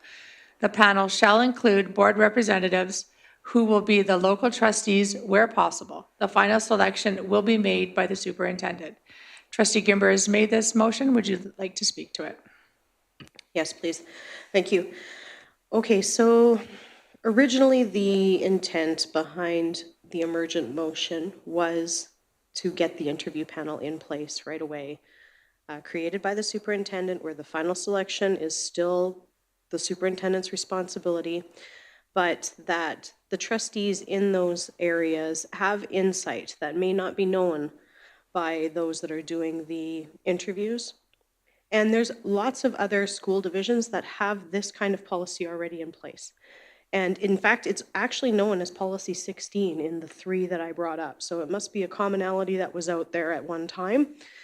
While trying to draft this motion, it came apparent that the information that's in the policy 16 at those 3 divisions really is great. Like, there's really good stuff in there that we could use and implement as an actual entire policy for us. So as opposed to just putting the one little piece forward, and especially considering the desire to have additional information that this board always likes to have, that is why I included the actual creation of a new policy 16 as part of this motion. Okay, thank you. Any comments or questions? Trustee Long? Are you ready? I'm ready. I'd like to make an amendment, and I just need to stop for a second and find my place.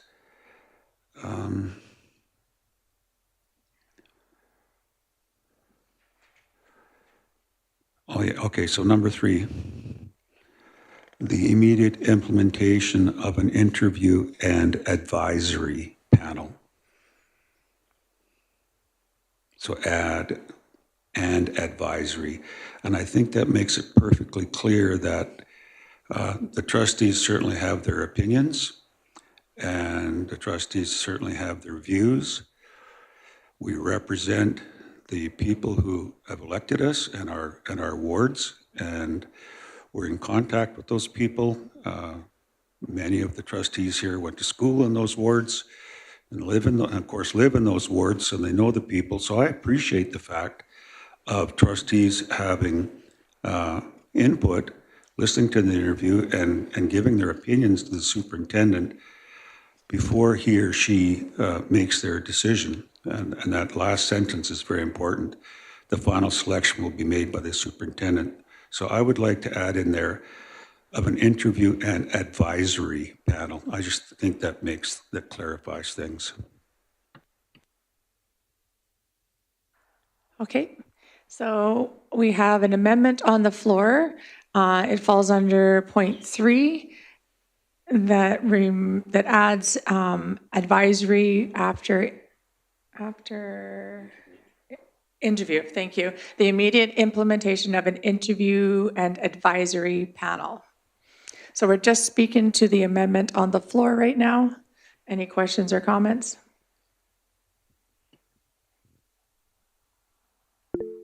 Trustee Charchin? I think this is appropriate, but you guys will let me know. One of the concerns, a couple of concerns I have about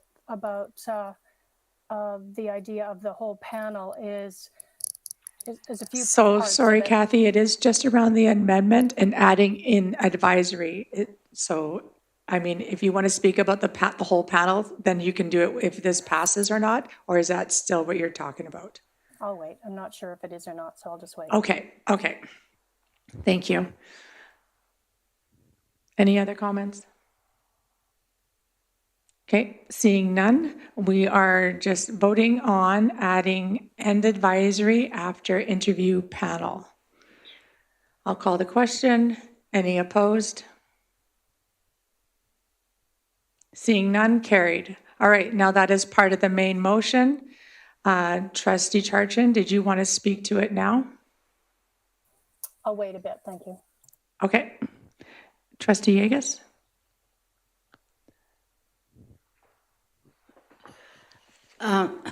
First of all, this isn't a policy by West Wind. It's at an admin procedure.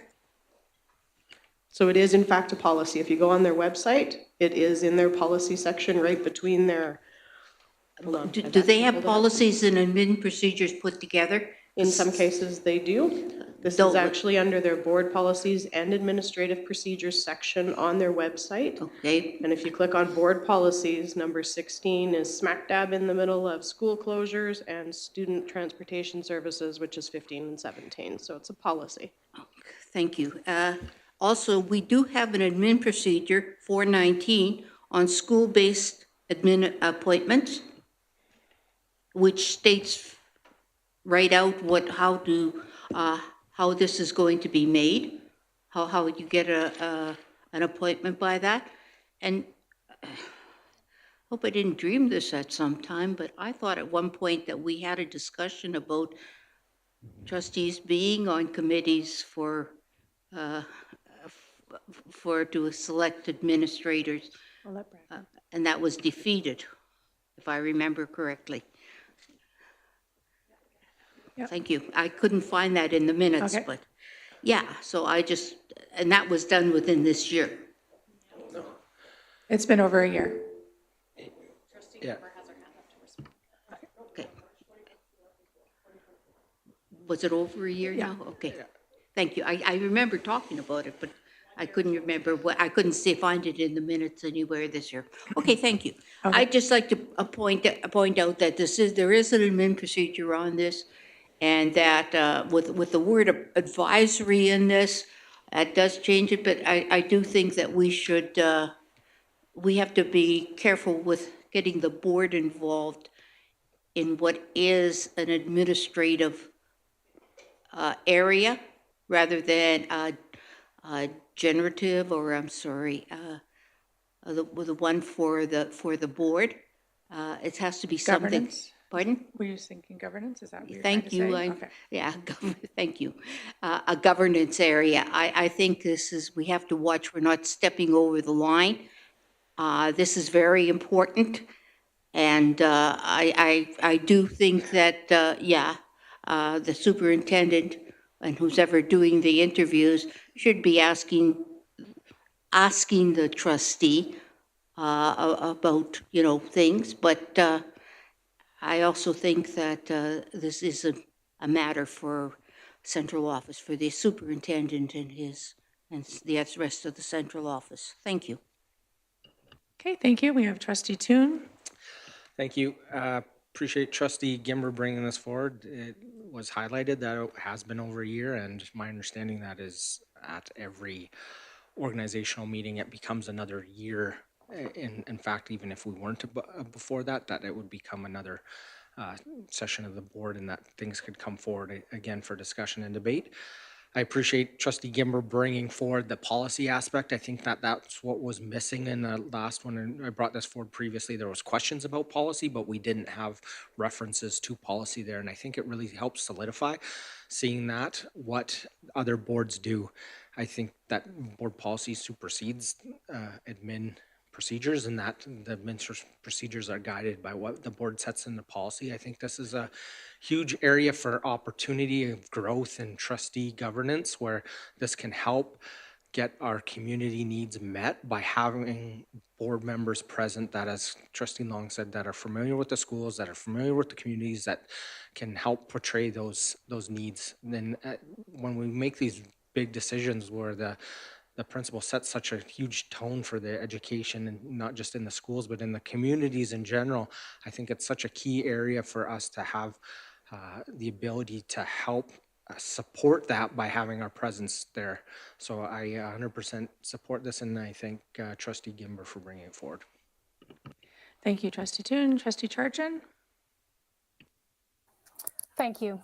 Just for clarification, it was actually 1 year ago today that we had the conversation around principals, trustees and principal interview. I'll just put my hand down. A few things I would like to share that worry me. There are factors outside of the control of trustees or senior admin, I think, in our retention and recruitment. Teachers are getting paid more in other divisions. They are leaving for less travel reasons. I worry that by adding us to the interview process will slow down the opportunity for quick interviews or efficiently quick interviews, because we already know that timing of our schedules and being able to find times that we can meet together is difficult. So that could be delayed while we're organizing that interview. I also I don't believe that we as trustees have the credentials or expertise or experience that's needed. Schools and divisions are built teams for many reasons, and reasons that is not in our purview within our governance? And should we be part of that building? And if so, if we are part of it, in terms of having a vote versus just advisory, what markers would we be looking for that management isn't already looking for that will indicate whether people will or will not resign in 1 to 10 years? I'd like to know specifically what markers those would be that we would bring to the table. And what experience and knowledge do we have specifically that we would aid HR and the people that we have hired who are trained in those areas to make those, to carry out those interviews and make the decisions? I'm just going to round it up with just a little analogy of a NFL football team a football owner, amazing businessman, lots of money, proves that he's an amazing businessman, overrules his general manager in the hiring of a quarterback in this case.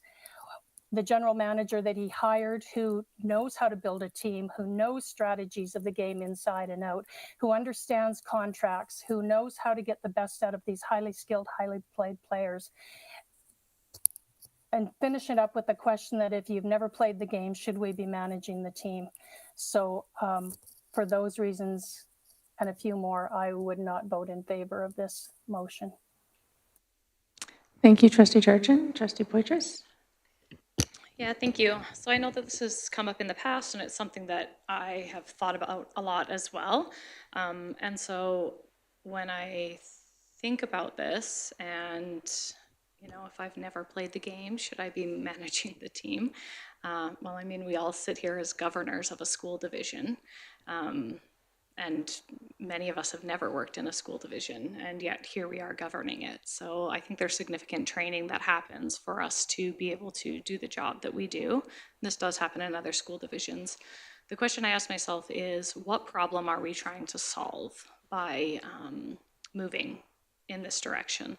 And so I wonder what we would do with the information. So, we make our recommendation, our superintendent either goes with the recommendation or against the recommendation, and then things either go really well or they go terribly. Is there something that we plan to do based on if they went against our recommendation and now things went terribly to hold them accountable, or they went against our recommendation and everything went really great, better than expected, and we were the ones who made the wrong recommendation? How do we hold ourselves accountable, or do we need that information for any reason? I do have some concerns about it slowing down the process, but I also appreciate knowing, we've hired different people, and how did the process go? Good, the pool is shallow right now, but not always never knowing who actually applied or what that looks like. So I am very undecided on this one. I appreciate the conversation that's happening in the room, but I do wonder, what problem are we trying to solve, and what does that look like then in the future when the superintendent and whoever's doing the hiring, whether that's a designated or the actual superintendent, and the advisory committee have two different ideas, and then what happens in the outcome, or does it matter if it's constantly different? So those are just some of the questions I have, wondering what this would look like moving forward. Thank you, Trustee Poitras. Trustee Long? Yeah, I think the main intention is possibly to give trustees some input to the superintendent regarding what kind of principal they want to see in their schools, just as we have put out surveys to parents regarding the type of principal they want the superintendent to hire. So rather than this in policy, I would rather see something in policy where the superintendent takes time to talk with the trustees before even interviewing for a principal, so that we have an opportunity to be questioned, to be surveyed, to use that word, before the hiring gets done. I think that's the important thing, is that when there's going to be a principal hired at a school in Ward 2, I would appreciate the opportunity to say what kind of person I think should go there before the interviews even happen. So I'm not for this recommendation, but I would be definitely be in favor of a recommendation in the future that gives trustees the opportunity to voice their opinions to the superintendent before hiring. Thank you, Trustee Long. Trustee Toon?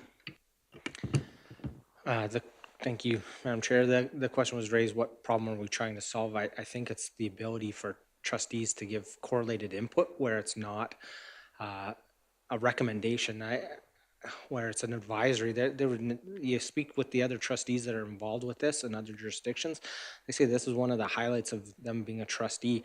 I see it similar to us sitting in on negotiations. We don't make the final decisions on negotiations. It comes back to the board for approval. Similarly with principal, that is handled by administration. So sitting in the room through negotiations and hearing the operational challenges and things that we don't even know about as trustees has made me a better trustee being part of negotiations. I think this would make us all better trustees sitting in on a hiring process and sitting in and hearing the challenges and what the vision long-term is of these potential candidates. I think it's an observational role. It isn't to overrule or supersede like that. That can't happen. That's why you have policy in place that guides and directs what the role of those individuals sitting there.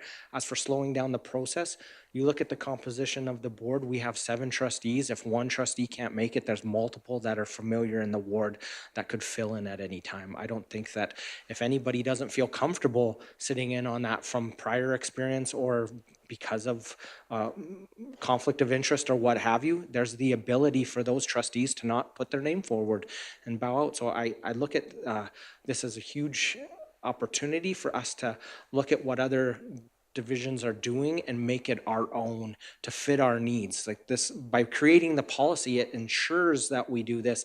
It just and in essence makes it sure that we're addressing the concerns that everybody has in the process of building this. Thank you, Trustee Toon. Trustee Long? So Trustee Toon has brought up an interesting point. I'm looking for clarification. So this recommendation goes through, would it be that only the trustees from the ward would sit in the interview of the school? So if there's going to be a hiring of an administrator at FP Walsh, then only the trustees that represent that school would be present at the interview. We're not thinking, I read this to mean that we were going to create a committee of, say, 3 trustees that would sit in on interviews. So I misunderstood. But I'm asking for clarification. Yeah, for sure. In the motion that is drafted there, it says local trustees where possible. And so I think the where possible means that if the local trustees can't be there, then another trustee would be able to fill in their position. I don't know, Trustee Gimber, it was your motion. Is there any other clarity that I could provide there, or Trustee Poitras, whoever wants to answer? Yeah, I just wanted to mention that any of those things, I mean, we don't really need to discuss them here today because all of those things would be written into the policy and would come for 3 readings. So it could change. It could come right now as a committee of 3 trustees, and that's standing for 2 years, or it could, the policy could be amended to say, at least 1 trustee from the ward must be present, or both have to be present, or maybe they just have to be there virtually to hear it. So there's so much in a policy that can be shaped and changed as needed that those type of details, I think, can wait and then be discussed if it's agreed that we want to move forward and create a policy around the trustees being involved in the process. Thank you. Any other questions, comments? I just have a question, and maybe I'll let you go first, Kathy, and then I'll ask mine, Trustee Charchin. Thank you. Just a couple things that have crossed my mind in response to the number of trustees at the board that we would want to be really mindful of. My very first interview, a new graduate from university in Livingstone Range, and I went into the interview and there was the principal and the assistant principal and 2 trustees and somebody from just 2 people from district office, and it was really intimidating to walk into an interview with so many people sitting at the table. So something that we want to consider.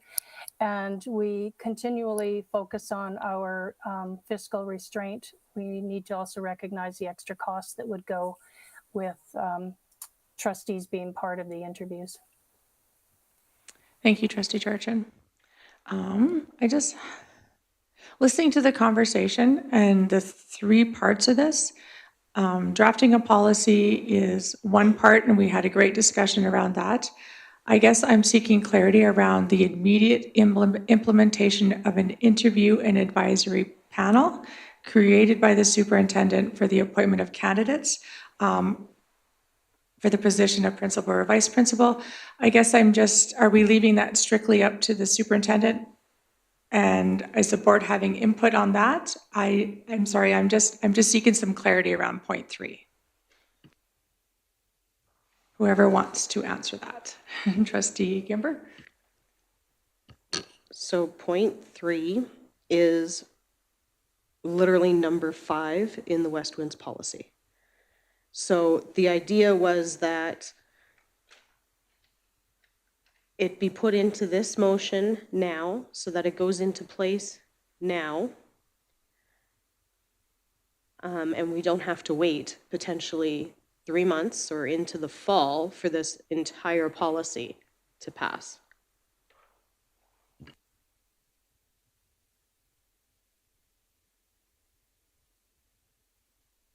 Thank you.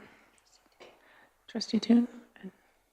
Yeah, that component is what was highlighted in making this an emergent motion, because we have vacancies currently open, and it would allow the superintendent, as it says, the superintendent creates that. We don't create that. The superintendent creates that and then directs what that looks like. And then going forward, we can kind of tweak it, and hopefully we have some good feedback from how the process went. And if we need to make changes based on how this first round would go, I think that it would be really great to have that under our belt with this recent upcoming positions that would be getting filled. Thank you. Trustee Yegas? Yeah, maybe I misunderstood you. What you're saying is you want to get this policy into effect as soon as possible, but it'll have to go through 3 readings, and it'll have to go before the school councils. So reading 1, if we did it in April, then I guess in May you could do reading 2 and 3, but most of the principals, which hopefully would be hired by then. Okay, and that I think is, sorry, that precisely is the point of this, is that, and I mean, if it's more easy to digest, we could break it into 2 motions, but I don't know. The idea here is that the interview and advisory panel, because it was never meant as having a vote, it was just to have an input and to see what's going on, I guess. But to have that be put into place now, before any more principals and vice principals are hired, and while we're in the process of actually finalizing the policy, the new policy, which could take 3 months to have done. Thank you. Trustee Charchin, and then unless you had it, yeah, Trustee Charchin? Thank you. I'm still having trouble seeing how our involvement as trustees in the current conditions of recruitment and retention would change. Thank you. Trustee Yegas? I guess I really don't understand how we could put an interview panel in right now unless we have a separate motion to that effect. If we're going to make it a policy, we have to go according to policy. Trustee Poitras? Trustee Toon? A lot of times we create committees and then the committee brings back a terms of reference for approval, and then that gets added into policy. Similarly, this is, I thought, clearly articulated into 3 distinct portions of it where it is enacted that the committee could be created right away, but the policy comes back. So a lot of times we do things with the policy not fully drafted on something, or the committee not having a terms of reference, because how can you do that unless you wait till everything's fully formed? Thank you. Trustee Poitras? I think a great example of this, the policy coming after, is we implemented the no devices in our schools before our policy was done. So that we could have waited. The government said we should implement it, and we had until January, I think, to get that into place. But our admin procedure was written and our policy was coming later because it had to go through all the readings, but it doesn't mean that we didn't, have that admin procedure and discuss it with the administrators and put that into place for September 1st. And then obviously the admin procedure could be altered if something in the policy went against it, right? Then the admin would obviously look at their procedures and be like, well, the policy is, so while this policy is being created, number 3 says that there can be an interview and advisory panel created by our superintendent that would just have the trustees in that ward be a part of the process. Thank you. Trustee Agus? But that is not a motion on the floor right now. That doesn't. All of that, all 1, 2, and 3 is the motion. And it was amended to include advisory. Okay, I see that now. Okay. Yeah, and by the way, the motion that the trustee is talking about is the motion, we had to either have it done by September with the devices or in January, and that was a directive by the government. This isn't. Okay. That's okay. Mute point right now. We're just speaking to the motion on the floor. Any other questions or comments? What'd you say? I just would like to put one input in, since I know everybody else has had an opportunity.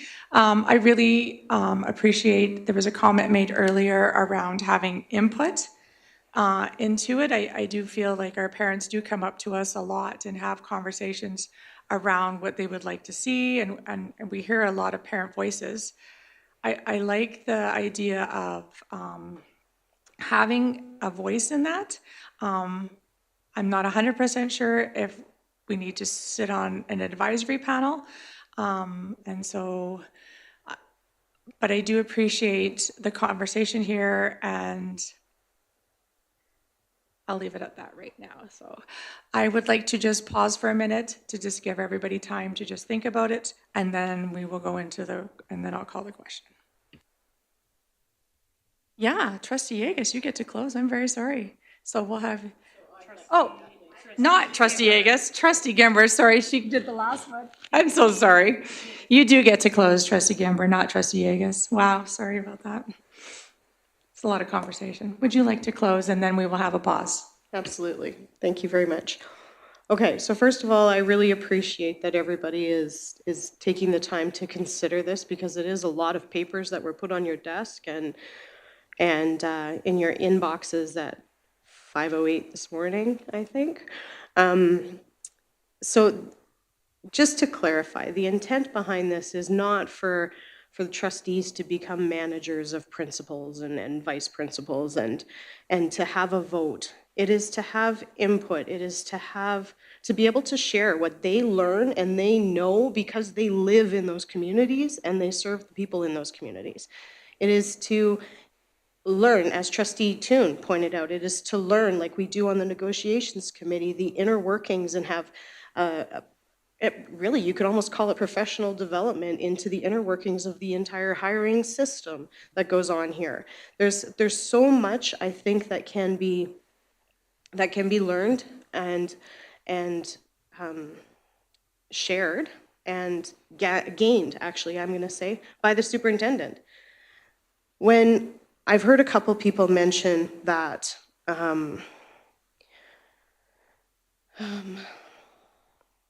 so I think it was Trustee Long and Trustee Hodges both brought up that this may not be where the sharing of the information to a superintendent should happen. I want to point something out that has been brought to me like 4 times, I think, a few times in my 4 years here now.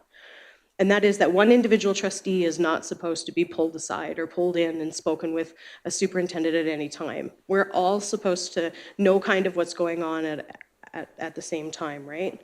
So to try, like what you're suggesting to me is almost a committee anyway, because you can't just have a one-on-one meeting about a certain school. Like that's just not something we do, or we shouldn't be doing, as far as my understanding is, and if I'm wrong, please correct me. I just think that we are at a point where we have record turnover in these positions, and honestly, if I'm asked why, I can't give a good answer because I don't know what's going on. And this is just one way that I can have more vision into the inner workings so that I can be a better governor.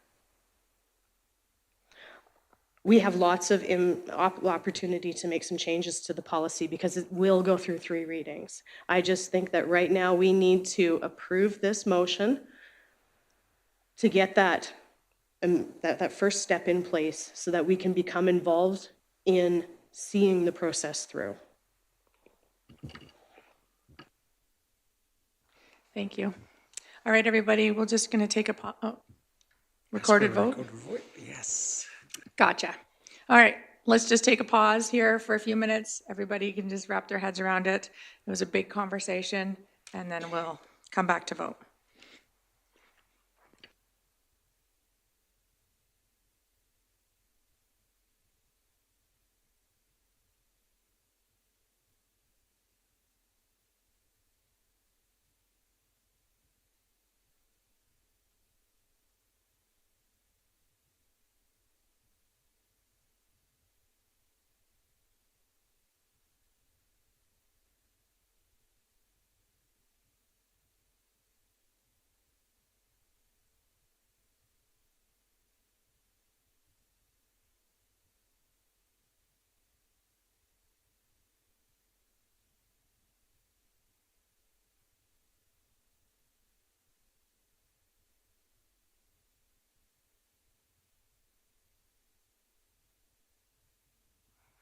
Does everybody feel like they're ready?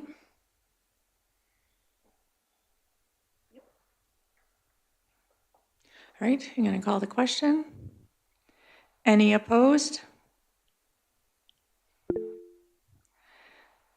Trustee Charchin and Trustee Yegas were opposed. It's carried. All right, moving on to discussion items. Not needed at this time. Never mind. Madam Chair, Yes, Trustee Toon. I have a motion arising from business that I submitted to email. Okay. So the motion is recommendation of a comprehensive communication framework to establish best practices for communication among trustees and administration. This would come to a public meeting for approval. The framework aims to ensure that all trustees are informed and that the administration has clear guidelines for effective communication in informing sharing. This is made by Trustee Toon. Do we need to vote on having, sorry, I just seek clarity on this. Yeah. It can just be added to the agenda. Okay. Go ahead, Trustee Toon. And Madam Chair, I'd ask that you consider to have yourself be part of the debate on this. I think it's really crucial to have your voice during the discussion on this item. For sure. Thank you. Mr. Perry, would you chair this portion?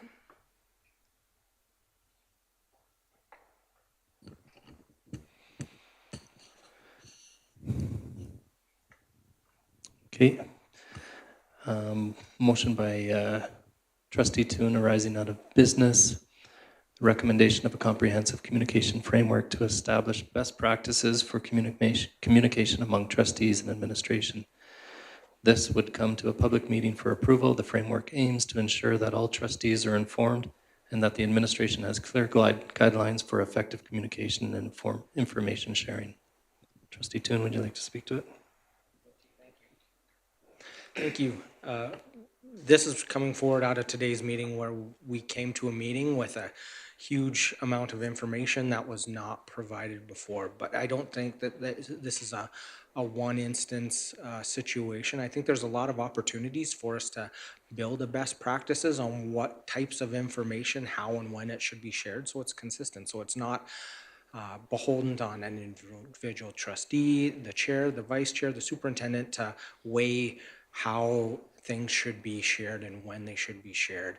I think if we have clear guidelines articulated, it makes everybody's role easier because it provides that continuity where this type of information should get shared out at this time in this format, and that way we are all getting the information. It made it really hard today to not have that information, and this isn't meant to just solve this one instance. I think this would be hugely beneficial, so it doesn't feel like an individual trustee has the responsibility of gatekeeping information, or the superintendent, or administration, not knowing if they should release this to the entire board, to the chair, to the vice chair, and how that information should come forward. Okay, any comments or questions? Trustee Poitras. Yeah, I just have a clarifying question. So who would be creating this framework? Is this something that the board would do together, or are we asking a specific, like the chair and vice chair, or a specific committee to create this framework? Are we working with Carly and then bringing it to the board meeting? So just for clarity. Go ahead, Trustee Toon. I didn't specify that. I think it's important that this is input from all board members. If I'd be open to an amendment to add in specifics around that. I thought it would logically come to a committee of the whole where we could sit down on what types of communication we all get and how and when that would be shared out from administration side, from a trustee side. But I don't want to make this extra work for one individual to try and sit and by themselves bring forward a recommendation, because we've seen that when there is an input from everybody on such a big item, it just makes the process even longer. So I do think there's a lot of expertise within our division on these things, but having us bring forward what kind of the brainstorming session altogether, and if we feel it needs to go somewhere else after, that's great. But I think that a committee of the whole was my thoughts around it, but open to any suggestions for clarification. Trustee Long. Am I able to make an amendment? You can put Just an amendment on the editing, and table. I don't mean to nitpick. I mean this sincerely for clarification. I'm wondering if it should say for communication between trustees and central administration. So we have an amendment on the floor. The amendment is to add between trustee and central administration. Trustee Poitras, would you like to speak to the amendment? Yeah, I just wondered if that changed the intent of, I think that this is for communication between central admin and trustees, but also between trustees. If I receive information that I feel like it should be shared out, do I just send an email to everyone, or do I share that information with the chair and then the chair shares it here, or the chair shares it at the next meeting? My understanding is that would change the intent of the motion. Would it change the intent if you added an S after trustees? Then I don't think it would change the intent between trustees and central admin. Well, maybe it still does. Trustee Kimber. Just a point of information, I guess. Do we call them, central administration, or is it division office? Like, I thought we got away from the word central, or did we not?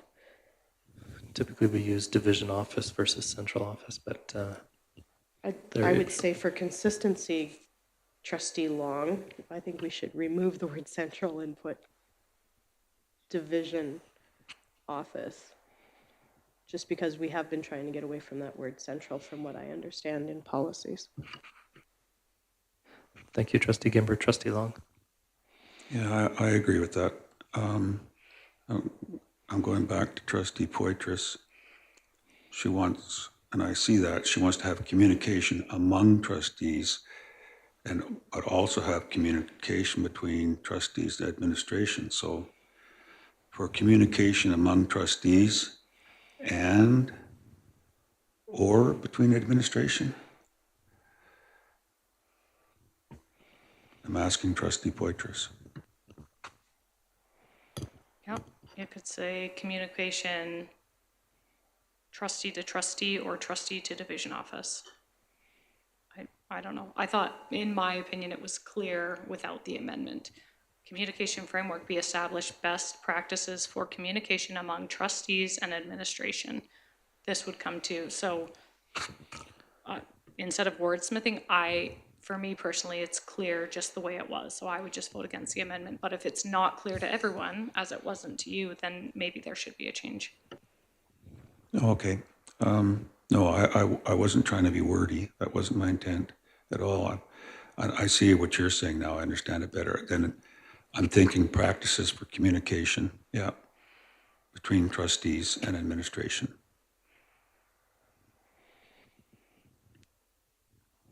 Trustee Long, are you still wanting to pursue the amendment? I'm not.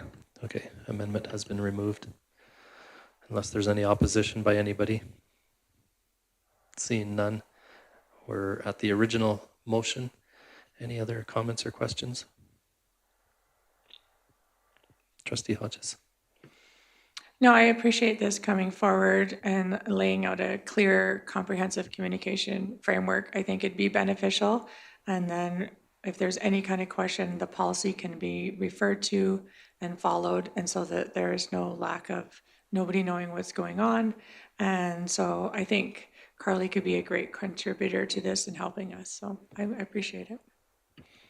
Thank you, Trustee Hodges. Trustee Gimber. I'm going to go down the amendment road. Yeah, okay, the last line. If we can change the last line, please. I will give you a moment to copy and paste the last line.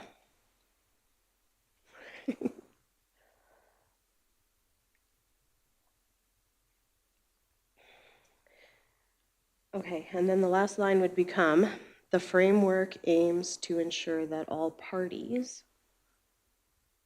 are informed and have clear guidelines for effective communication.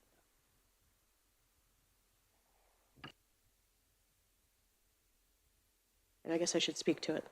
So the idea was in the first one, it was more, the framework is aiming to ensure the trustees are informed and administration has clear guidelines, whereas when I look at the first part, it sounds more like we want to have a good communication between all the trustees and the senior admin. So by changing that last line, it's making sure all parties are informed and have clear guidelines. Okay, thank you, Trustee Gimber. Any comments or questions in relation to the amendment?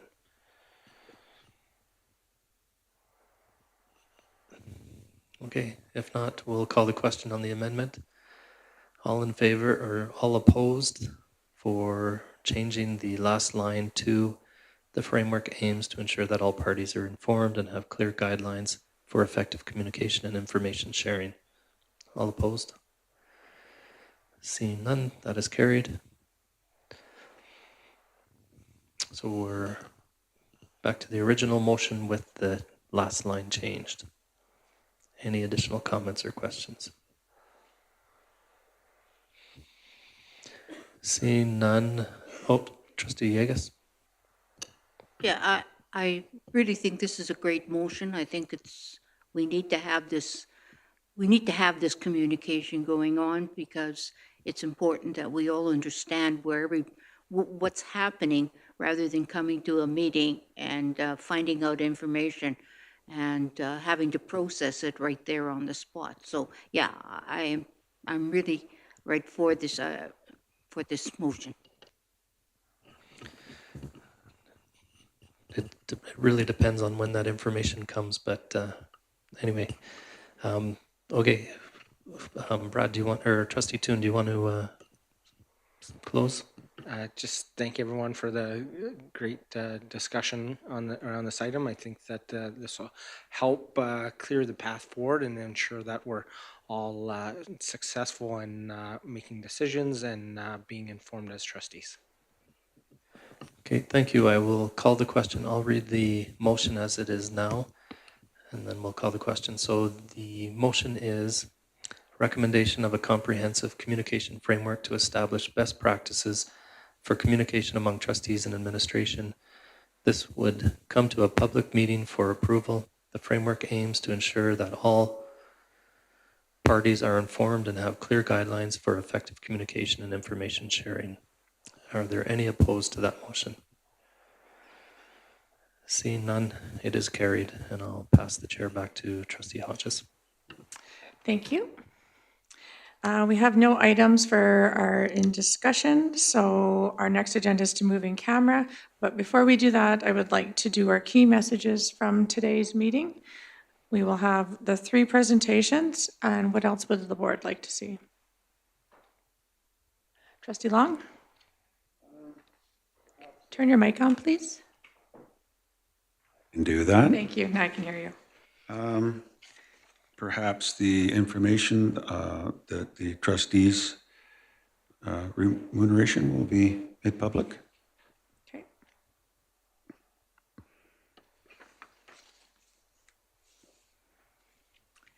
Trustee Yegas? The 3-year capital plan, F3.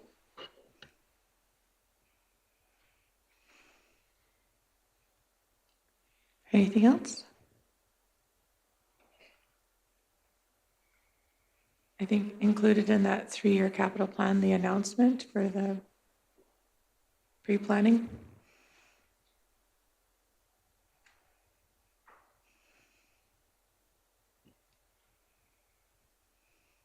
Okay. Maybe the budget report too. Just a quick summary of. Thank you.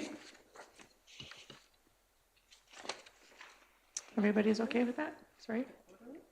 Yeah. Number 2 is that the report that you shared in camera will be online, and then we also want the quarterly report shared out. Yeah. Yeah. All right. Everybody's okay with that? Okay. Any press releases from today's items? Okay, seeing none. Can I get a motion to go in camera? Oh, I apologize. Just before we go in camera, I want to give a notice of motion, so that's happens before we can have it come back, so we don't have to have it. sure. Thank you.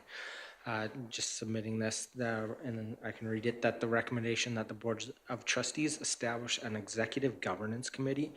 This committee shall be responsible for overseeing governance review and evaluation matters and will include as one of its responsibilities the representation of the board in the hiring process for the deputy superintendent. Will you send that to Nikki? I hit send. Okay. Thank you. Thank you, Trustee Toon. All right. Anything else? All right. Can I please get a motion to go in camera at 1:41, Trustee Yegas?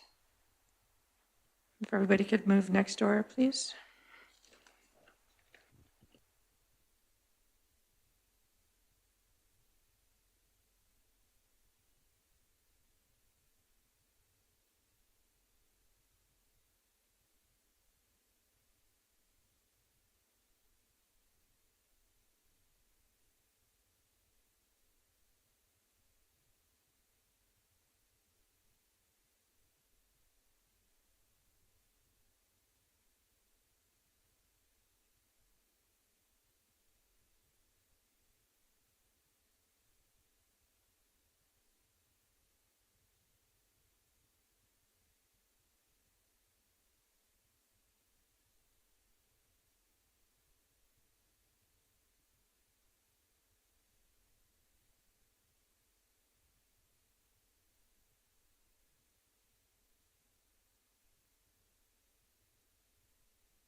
right, I'm going to call us back to order at 2:25. We have a motion arising from in camera that the Board of Trustees direct the board chair to contact Superintendent Recruiter X to facilitate the Livingston Range School Division Superintendent recruitment to begin as soon as possible. Can I get someone to make that motion? Trustee Toon, would you like to speak to it? Yeah, no, I think it's important that we get this process underway as soon as possible. And I think that it'll be great to have the external expertise in making sure the board does its due diligence and we get the best candidate possible for Livingston Range. Perfect, thank you. Any questions or comments? Oh, Trustee Toon? I have a question. Just to confirm that once contracts are signed at a future board meeting, that X could be made public, because I know a lot of times in the past, traditionally, we have the facilitator name prepared. This isn't something that we're not going to be transparent as a board about, just confirming that this will come out after once the contract and details are all finalized. Absolutely. Once we have that all details ready to go, we will definitely share that at the next public meeting. Anything else? All right, I'm going to call the question. That the Board of Trustees direct the board chair to contact Superintendent Recruiter X to facilitate the Livingston Range School Division Superintendent recruitment to begin as soon as possible. Any opposed? Carried. Thank you. We'll now get a motion to move back in camera at 2:27. Is that you? Yeah. Trustee Poitras? At 2:27. We don't have to vote on that. All in favor?